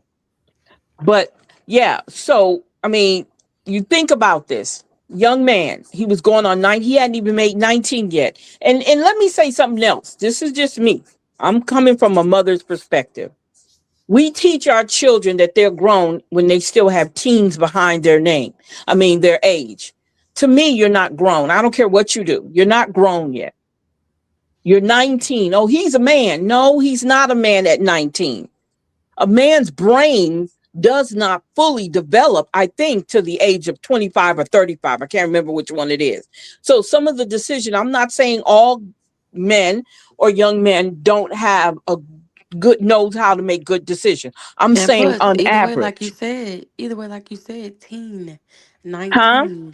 I said, either way, like you said, teen. You said Yeah, he was 19, so he was still a he teenager. was still a teen. That goes for girls too. That doesn't make Just you because grown. he just started college, he's what? Yeah, he had just started college. I think he was at Yeah. community college. Yeah. He's He still a played child. football. Yeah. Yeah. Play He was football. playing football for them. Now, He's there's some things like. Give me just a second. Go ahead, keep talking. so when we look at that, we have to start changing how we're doing our children. We it's like we just put our kids out to the wolves. Just let anybody. We don't pay attention to. We think, like, oh, that's his friend. That's his friend. Miss Oh, Talita, Tyler is his friend. they got No. rid of curfews, Uh-huh. like there's no value, That's right. anymore. Like, and then the whole social media thing is so much freedom. There's no Yes. monitoring, Yeah. and I know he was 19, but I'm saying before he turned 19, I'm talking about kids Yeah, just he in hadn't turned general. 19 yet. He hadn't Like you turned got to 19. monitor your children, Yes. still Yes. before the world get to them, and it's easy these days. Mm-hmm. Exactly. You 100% correct. And we have to pay attention to that. We have to definitely pay attention to how we think it's all right for our kids to, hang out with everybody and anybody. Well, that's his friends. Well, he's going over to Jordan's house and hang out with Jordan and Jay. No, he's not. Is any other black kids at Jordan and Jay's house? No, well, it's mostly white kids. Well, no, he's not going. I said no. You're not going unless there's other black kids around you. If there's not, you're not going. Because now I'm worried that you're not going to come back home and everybody will lie about it and cover it up. Now I No. will say this, Miss Alita. Now you do have accidents with black kids too Yes. when they playing with guns and stuff like that. But Yes. in this situation, I'm gonna be real. It seems like when a lot of black people get around a lot of white people when it's around water. Yes. You know what I'm saying? What's Yes. up with that? Why y'all keep if you know you can't swim for one, even if you can swim, you know that Murdoch case, you know, when the son had drove that boat and hit them rocks and all that, people died. You know, Yes. that young lady had died. So it's Yes. not always about if you can swim. You know, it's Exactly. about who you around and who you Who surround you're yourself around. with. That's right. That's right. You That's know? right. The problem with Jason Smith problem was Jason Smith had a phobia of water. He had a phobia of water because his mom said he saw they were getting ready to take a bath and his cousin drowned in the tub while everybody was there and Jason saw him. So he had a big phobia of getting in water. So there's no way he would have told them to put him in a boat and take him out in the middle of a small lake and just, and he swim back. He couldn't swim. He didn't like water. And I that came from every family member I spoke to, I interviewed, that he did not like water. I And think everybody who was in the house with him was white. He wasn't even at his own house. He was at one of the boys' houses. And they Who were was that? all Who was white. Jason Smith? You said Jason Smith? Okay, so Jason Smith, he was murdered back in 2011. It was a story we came upon on YouTube. We was me and Brian was doing some small investigative work, reporting. And we came upon this story. So we started contacting the family. We talked to the dad. We got real close with the dad. And so we start like doing his story. We actually did his story. And his story was done by other people too. But we brought it to KTTP, to Keeping It Connected. That's what it was at the time. And we also had him on my blog talk show. And I got a chance to talk to his mom because the mom and dad were separated. But I got a chance to talk to the mom. I talked to the brother. I talked to the sister. At the time, they were staying with the father at the time when all this happened in Eros, a little small town out of Ruston, outside of Ruston, called Eros, Louisiana. And it's a majority white town with some black folks. They had, they were separated by the railroad track. That old 1960 stuff and 50 stuff scenario. And he went on this. He was supposed to be going to summer school, and I think it was a day he skipped. Instead of getting on the bus to go to summer school, he went with his white friends. So that day that he went with his white friends, well, he asked to go. He got on the bus to go, but he didn't get on the bus. So the bus driver lied, and the bus driver lied, told him that they took him to school, which they didn't. He was never on the bus. It was just like one thing after another, that it was not adding up. So he wound up over to these boys' house, and these two boys, talking about they put him in a boat. Now, the family who owned the lake said that the boat didn't belong to them. They don't know where the boat came from because they didn't own the boat. They just owned the lake, and they weren't supposed to be back in that lake. So a pond, it was actually a pond. So they got on the boat, and from one of the little boys, at the time, these were little boys. One was 15 and one was 14. One was the same age as Jason. Jason was 14 at the time. And so he said they started rocking the boat or something, and the boat flipped over. Well, with Jason flipping over on the boat, he panicked and fell in the water. And so he was trying to, flare his arms back and forth. And one of the little boys was trying to save him, but he said he got tired. He couldn't catch him. Well, for one thing, if we keep trying to tell you, he did not like water. He would have never got on that boat on his own. There was no way. So what we found out was they had beat him up in the house and then put him in the boat and took him out in the water. Because when they pulled him out the water, his uncle saw him. His uncle said Jason had that soft curly hair, long, pretty curly hair. I'm just saying it like that. And his hair was like somebody had pulled on it. He had bruises all over his face, his arms, because it showed it on his autopsy page, his picture. I mean, he was bruised up real bad. So they had jumped him in the house and put him in a boat and put him out there. The thing is, I don't know if they knew he could not swim or not, but he couldn't swim and he had a phobia of water. So putting him in water didn't make any sense. And prior to that, he was already starting getting scared because he called a young lady, a friend of his that had a car, and told her to come pick him up. She never got a chance to come pick him up. So she missed out picking him up. And he wound up, they found his body 8 o'clock. So there's a 911 call, which I have, that this family, somebody called in. I don't know who calls it in, but told them there was a body in a pond.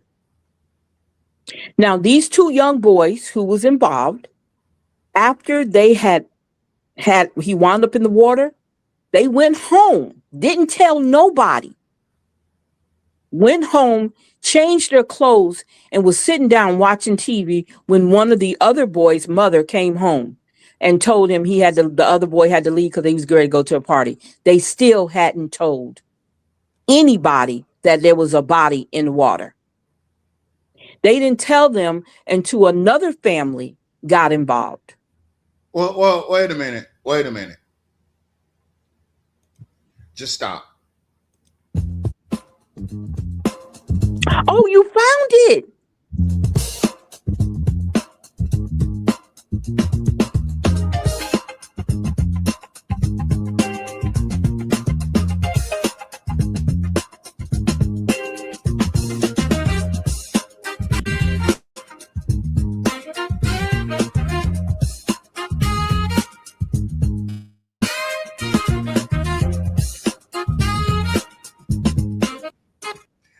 Now, mind you, this is like Inception level shit, right? Because you're watching the Can We Be Frank show. Watch the Can We Be Frank show. Yeah. There's black side and white side. Maybe it's changed down through the years, but that's how it was described to me. At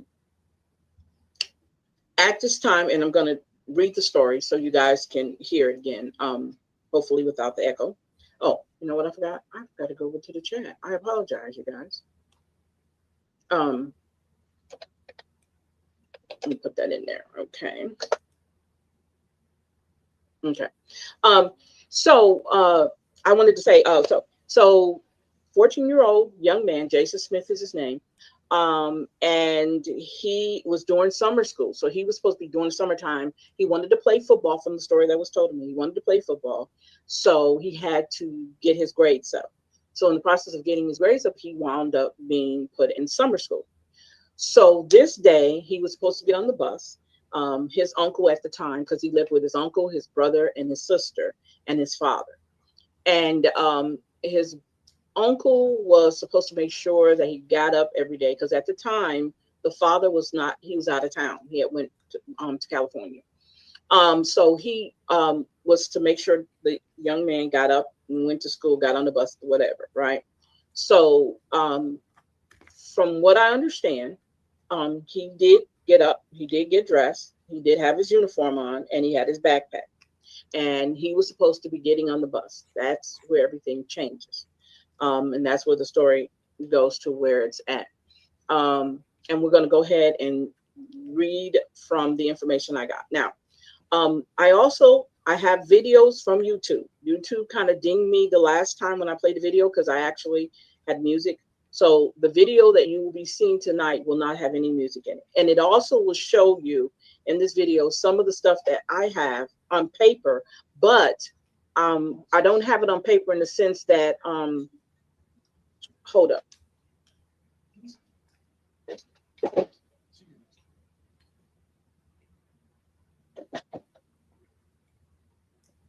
Who was producing your shows back then? Sorry for that. I got disrupted just quick there. My dogs think it's all right for them to just open up and just push through my office. Anyway, so we're going to talk about it. So the evidence that I said I have, like the paperwork and stuff, some of the paperwork, not all of it, you're going to see it in this video. Now, let me say something too. Let me forewarn you guys too. Some of this might be a little graphic. Okay. And if you feel uncomfortable watching the video when we watch it, feel free to not look at it. But I do want you guys to get the gist of the story. This is not no sensationalizing. This is not me making money off of anything. It's nothing like this. This was a story. Me and Brian Coleman, Dr. Bowles, Mary Neal was another lady that was on here. She was out of Maryland. I forgot what the other doctor name was. We were all working just like I do with my group. This was another whole group we had, and that was back in the day that we sat down and we went over cases like this all the time. So we have an opportunity. We talked with Bruce Smith. I think I played some of that last time. I'm going to try to play it again. Hopefully you guys don't hear the echo. We're going to talk about that. We're going to hear from Bruce himself, which is the father, which is the one that we were communicating with. We're going to find out my personal conversation with the mother. They were not together. Okay, I do know the mother and him was not together. He was in Louisiana. She had already they've been separated and divorced, and she was in Mississippi. So I talked to the daughter, I talked to the uncle, I talked to family. So a lot of the information that I'm telling you is it's not hearsay, it's literally from the mouths of the family. Okay. So let's go ahead, and I'm going to read to you the story again so you guys can understand. And if you're in the chat, please, you guys, if you're over on Universal Collective Network and you're in the chat, let me know what you can and cannot hear. If there's an echo, let me know. I pulled out everything and I just left one thing hooked up. So I want to make sure we don't have an echo here. Okay. So let's go ahead and I'm going to go over let me make sure you guys can see it.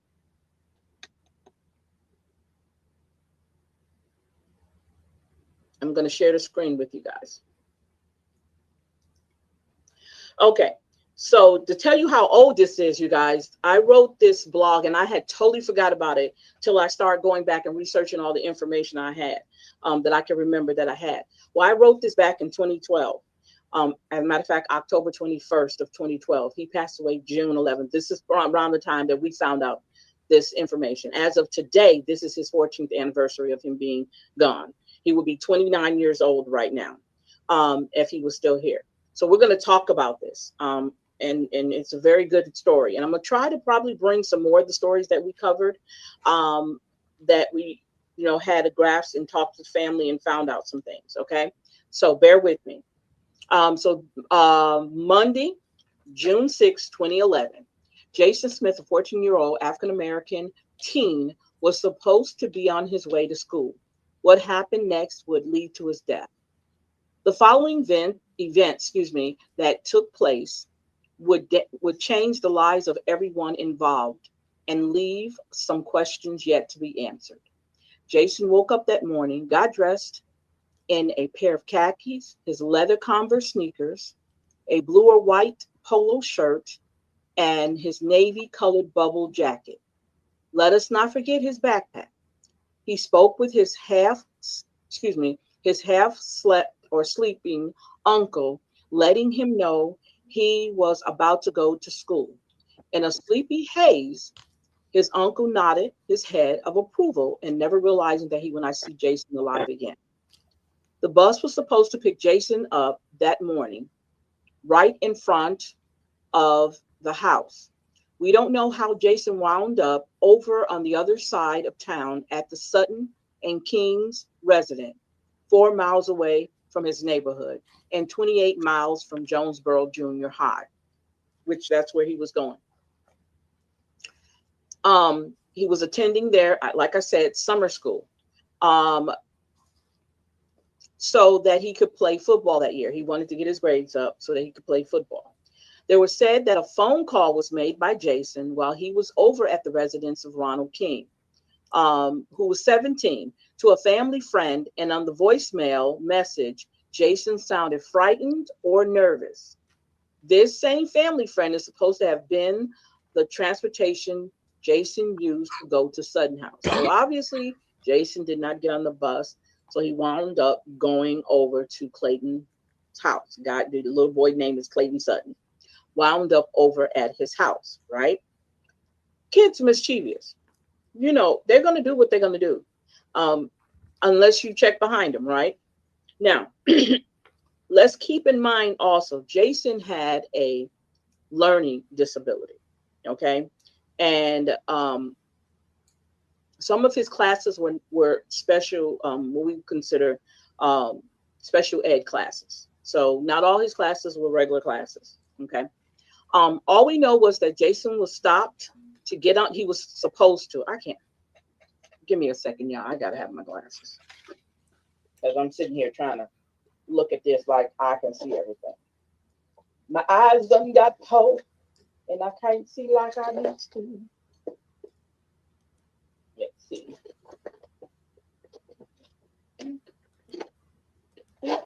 Okay, hold on. So, what I will do, We can finish this at another time. You don't have to. I want to start dedicating segments of the show Mm-hmm. when we're not talking about local stuff. This has been, I see where I get it from now. This definitely has been 14 years in the making. And I tell you, I went off the deep end, and I understand because I was a part of this case as well. I helped out with it. And so, I mean, these injustices, I mean, and we're not even talking about other cases we've covered. And these are heartbreaking stories. Yeah, I don't even understand, right? But what I can tell you is all three of the cases we just discussed this evening, Carmelo, Nolan, and Jason, right? All three very promising young black men, football stars, and all had their lives altered or ended at the hands of white folks. So it's not going to be whether or not these people are guilty or innocent. Carmelo's completely innocent. Those boys, Clayton Sutton, they're completely guilty. But we're looking at a justice system that prosecutes you according to your skin color. Kendrick Johnson. Mm-hmm. Yeah. Like you name it, they prosecute you according to your or adversely, they won't prosecute you based on your skin color. Now, Kendrick Johnson and Jason Smith and Carmelo, well, hell, all of these, listen, all four of the boys I just named, Kendrick, Carmelo, Jason, and Nolan, all the white boys involved in this have very rich and powerful family members. Mm-hmm. Jason had an uncle that was FBI. Kendrick Johnson, those two boys, their fathers. Was an FBI agent. Was FBI. In this case with Nolan, one of the boys' moms is a judge. In Carmelo's case, Ken Paxton's involved. There's another guy named Fallon. I think I sent it to you. Fallon is is a representative. Senator. Yeah. He's a congressman. His son goes to school with Austin and Hunter. They were football teammates. Yep. It's almost like a ritual. It feels ritualistic. It does. It does. I want to say something real quick. You mentioned Mary Neal. She passed away. She passed away, and then Brian passed away. And this, the Kendrick Johnson happened in, was it 2013? I can't even remember. I can't remember when Kendrick Johnson's, I think it was like right behind Jason, because Jason happened in 2011. So like they were right behind each other. And then both in southern states. All over southern states. Yeah, in southern states, right? And it's all, white boys. Yeah. Yeah, I was so obsessed. You know how Tavares does this? He says he sees where he gets from. It's very honest that he says that, because I was the very same way about the Jason Smith story. I was so obsessed with that case. I ate everything I did was back to that case because I kept seeing Jason. I kept seeing my son being Tavares, something like that happening to him. But I know Tavares know how to swim. That's the only thing different. But losing a child is crazy. And I was so obsessed with that. We did everything we could to make sure that story got out there. And it was a lot of work and there's a lot of draining, emotional draining of doing all that work and being called a liar and doing all the research and saying it's not true when they had people. We could go to different areas. Like, I don't know what it's called. It's almost like Reddit, right? Reddit, the Reddit where people talk back and forth. Well, we went on another rabbit hole. We did a rabbit hole research and we found other people talking about it on a back end thread. And they had admitted that these boys did that. And we wound up with a conversation. We were all on the three-way. And Bruce was on the phone with us. Bruce got a phone call. And the phone call Bruce had, he put it on speaker so we could hear it. And the phone call we heard was the mother of Clayton Sutton says, my son didn't kill that nigger. Ronald King did. That's what she told Mr. Bruce. And we all heard it. We was like, oh. So you need to stop telling people that my son killed that nigger. He didn't kill that nigger. Ronald King did that. So we, when I say we've been in the trenches with this stuff, we've been in the trenches. Yeah. And we got the threats, we got the whole 9 yards, but it never stopped us from doing the work. Yeah. So I do want, like I said, I want to carve out time during each episode. Here. Hold on, let me play this real quick. Validity. Keyword. Because the motherfuckers is lying.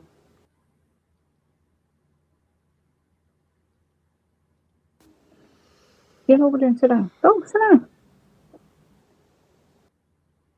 Now she's pointing out the fact that people are starting to question the validity of the information surrounding the missing Mississippi 18-year-old. Mm-hmm. This is before he was found. Mm-hmm. But they kept on switching up the stories. Mind you, all them boys lawyered up immediately. Mm-hmm. Yeah. They kept on switching up the story about what happened. And now, as of right now, is being ruled as a drowning. That's what they did with Jason. They said it was an accidental drowning. And then they didn't. It's a ritual. Yes. Drowning or, whenever the hanging happens is suicide. We don't commit suicide by hanging. But that's what they keep saying.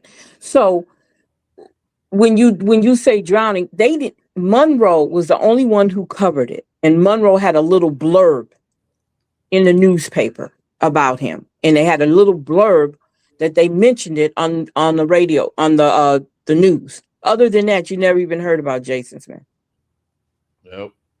That's the crazy part about it. He wasn't important enough to make it a big story because they didn't want a lot of attention on that story. Because if you would have had a lot of attention on that story, a lot of things would have came, uncovered. Right. Right. So we hired a private investigator to actually help us with finding the information. All right. Yep. All right. Well, let me tell you something, folks.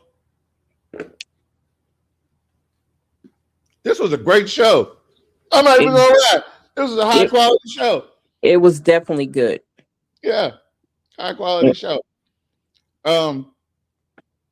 I am going to Did you put the comments up on the screen? Yeah. They're on the screen now. No, there's no comments on the screen. That's probably because you can't see. But the comments are on the screen. Oh, you talking about over there in that little square? Okay, Right. gotcha. So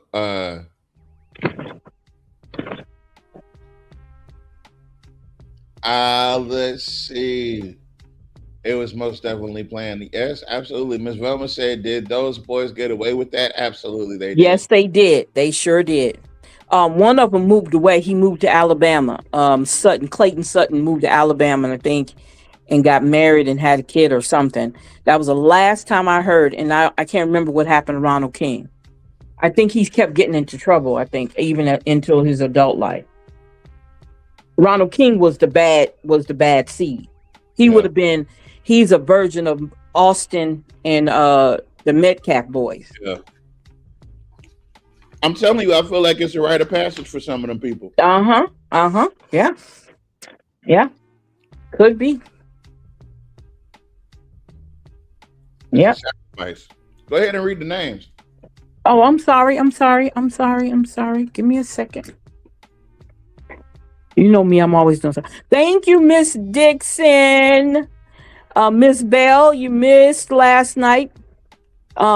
Miss Finley missed last night, and the whole crew missed last night. But Miss Dixon always show up for us. Do the damn thing.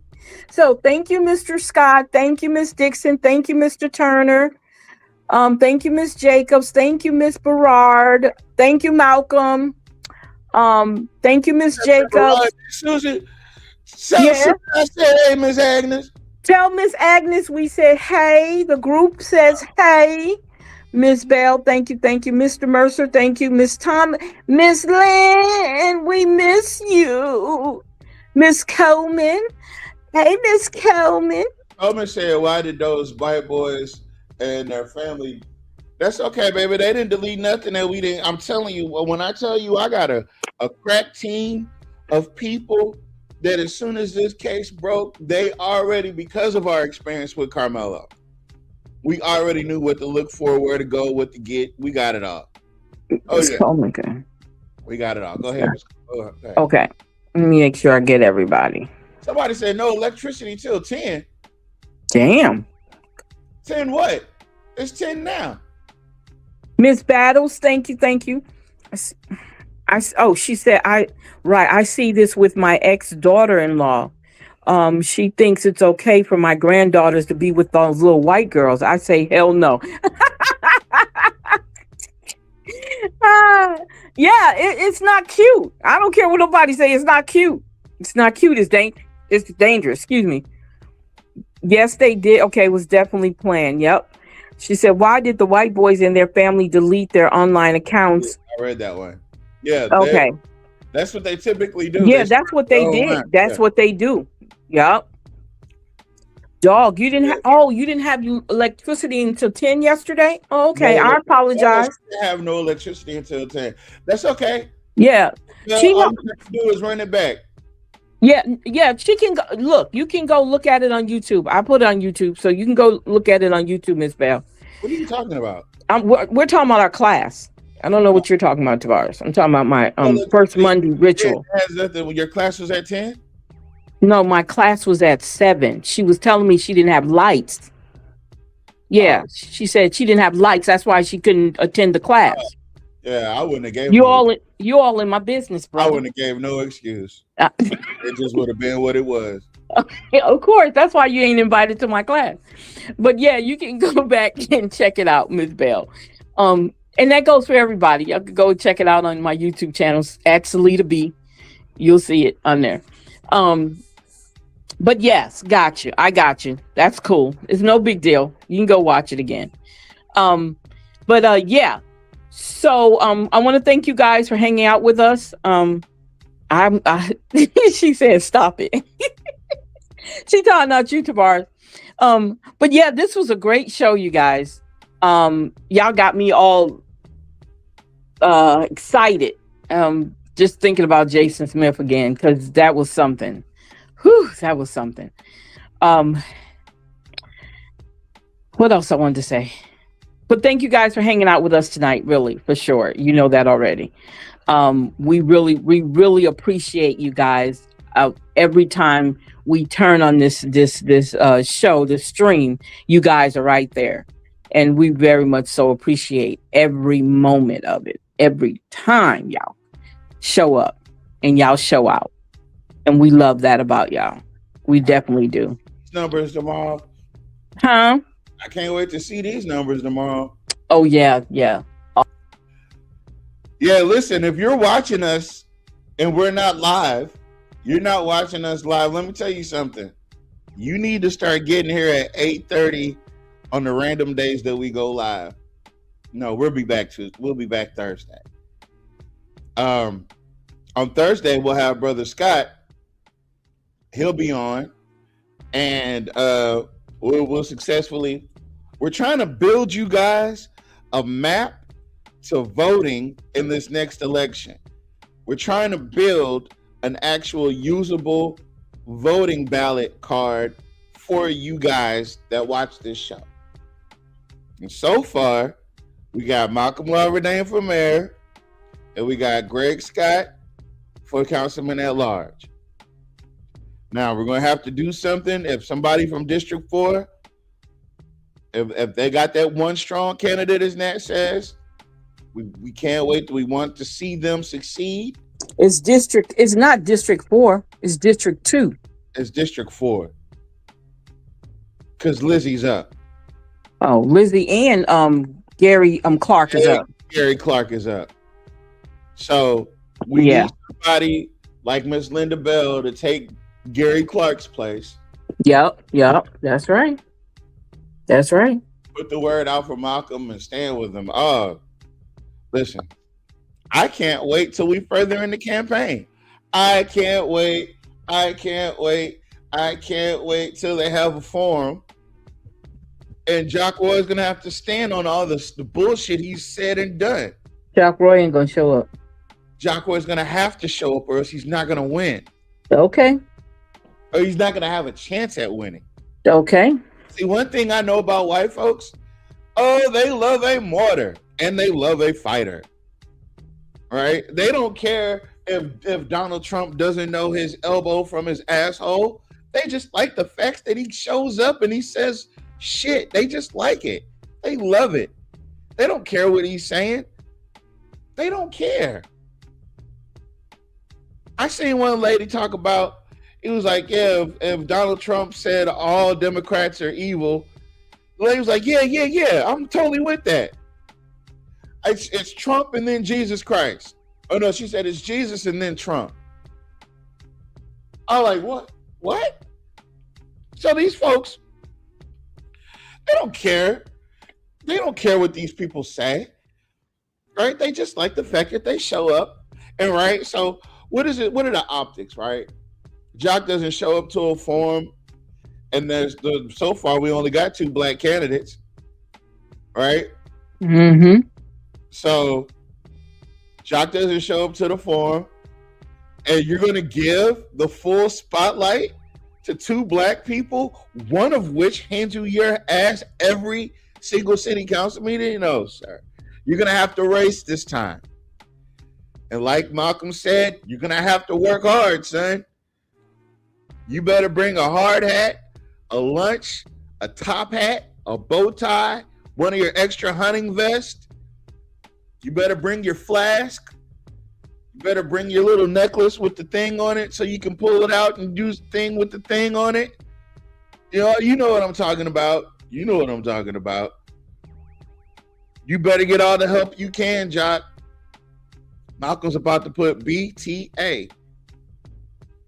And I feel like he can do it. He does it to you every single council meeting. He gets all the way under your skin. And you end up losing the plot. So I can't wait. He really about to be mad at these next council meetings. Oh, he's not going to, but he can't show it. You see, white supremacy is being unbothered, right? That's the magic of white supremacy. They have to appear that they're unbothered by the goings-ons. Even if they're down by 1,000,000 points, white supremacy still believes they can win. And so with that being said, just get ready. This one's going to be a doozy. This one's going to be one for the history books, folks. We're going to finally get a black man. Hey, can you hear me? Now I can. Okay. So listen, I don't know if I sent you something. I sent you that Nolan family hired Ben Crump. Yeah. Ben Crump's got his he's got Miss Cluse on Carmelo's case, and he's working this case, and we give Ben Crump a lot of shit. I hope he gets this shit right. I hope he gets it right. I know Miss Cluse on Carmelo's team, she's around a bunch of very, very well-established black civil rights. One of them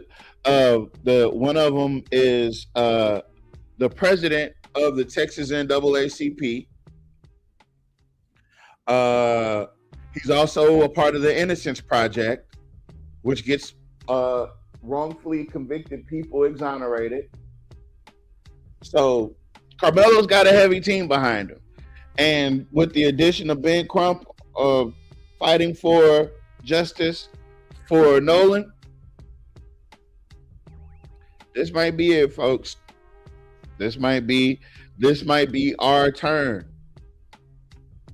And I'm not talking just hyperbole. I'm talking like this is it.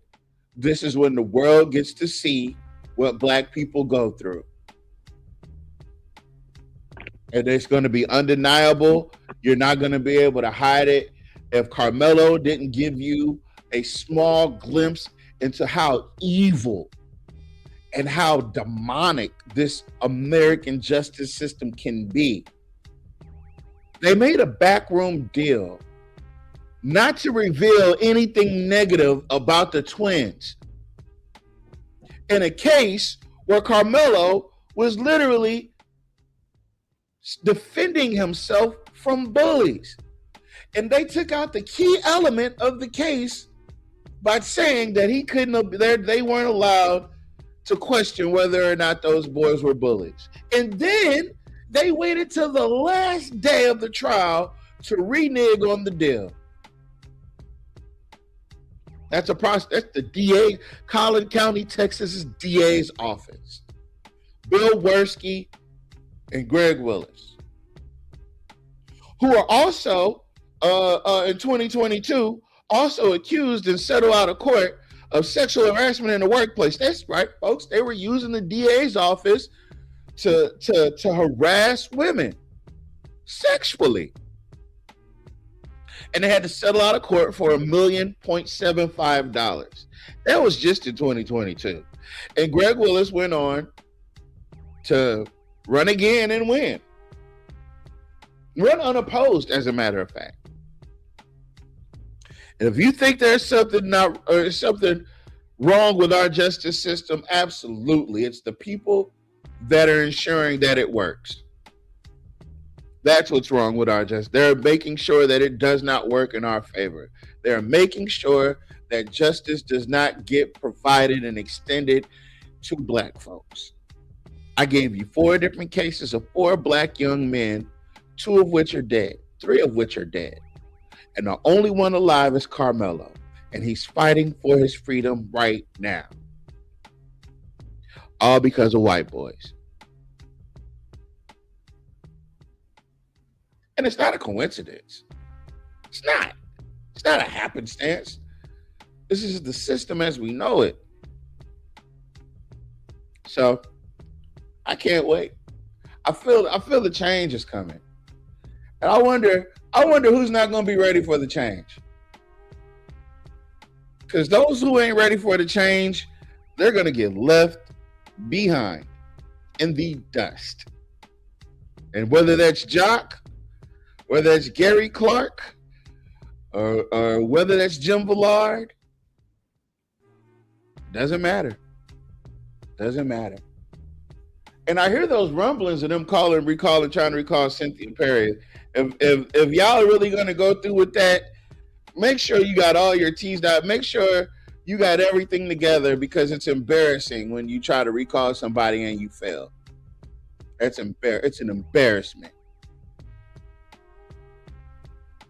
And a little side note, y'all better leave these people alone, because while you sitting up here talking shit about them on Facebook, talking about how many millions of views you got, these people are literally on BET. It's a big difference. You need to stop. I am going to stop. But this lady literally just went on BET and had the BET experience. Her office is she has a room for her shoes. She's about what with mama. Oh, peak everything. I'm telling you, people, leave people alone. Being relevant only works if you're doing something for the good. But if you out here just trying to clout chasing all this other shit, man. But you know, one thing I don't like, 10, is I'm not feeling these hip hop rap video vibe text videos that they've been putting out. I'm really not feeling that, because if that's what you showing me that you doing with my money, then you know what I'm saying? You moving like you the damn president or something. What you talking about? I mean, there's a lot of the women that have tax businesses. They doing a lot of like music video type promotion. That's what I'm talking about. Yeah, well, listen, they trying to get business. They drumming up business. Some of it, they trying to I mean, they definitely hitting their target audience. That's what they definitely hit their target audience. I don't know what I'm gonna cap about that one. That target audience is being hit like a mofo. But damn, son.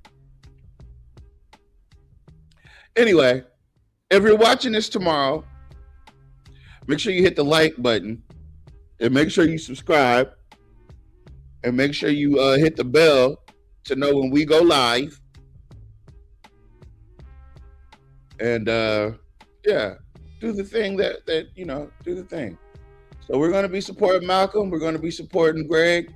And we're going to be supporting ourselves. And we're going to keep this train rolling. When we come back Thursday, we're going to talk more about Melo. We're going to talk with Brother Greg. And we're going to talk more about the city of Alexandria. And we're just going to talk. It's a talk show. It's a podcast. It's a Black Agenda podcast. So we're out of here, folks. Say good night, everybody.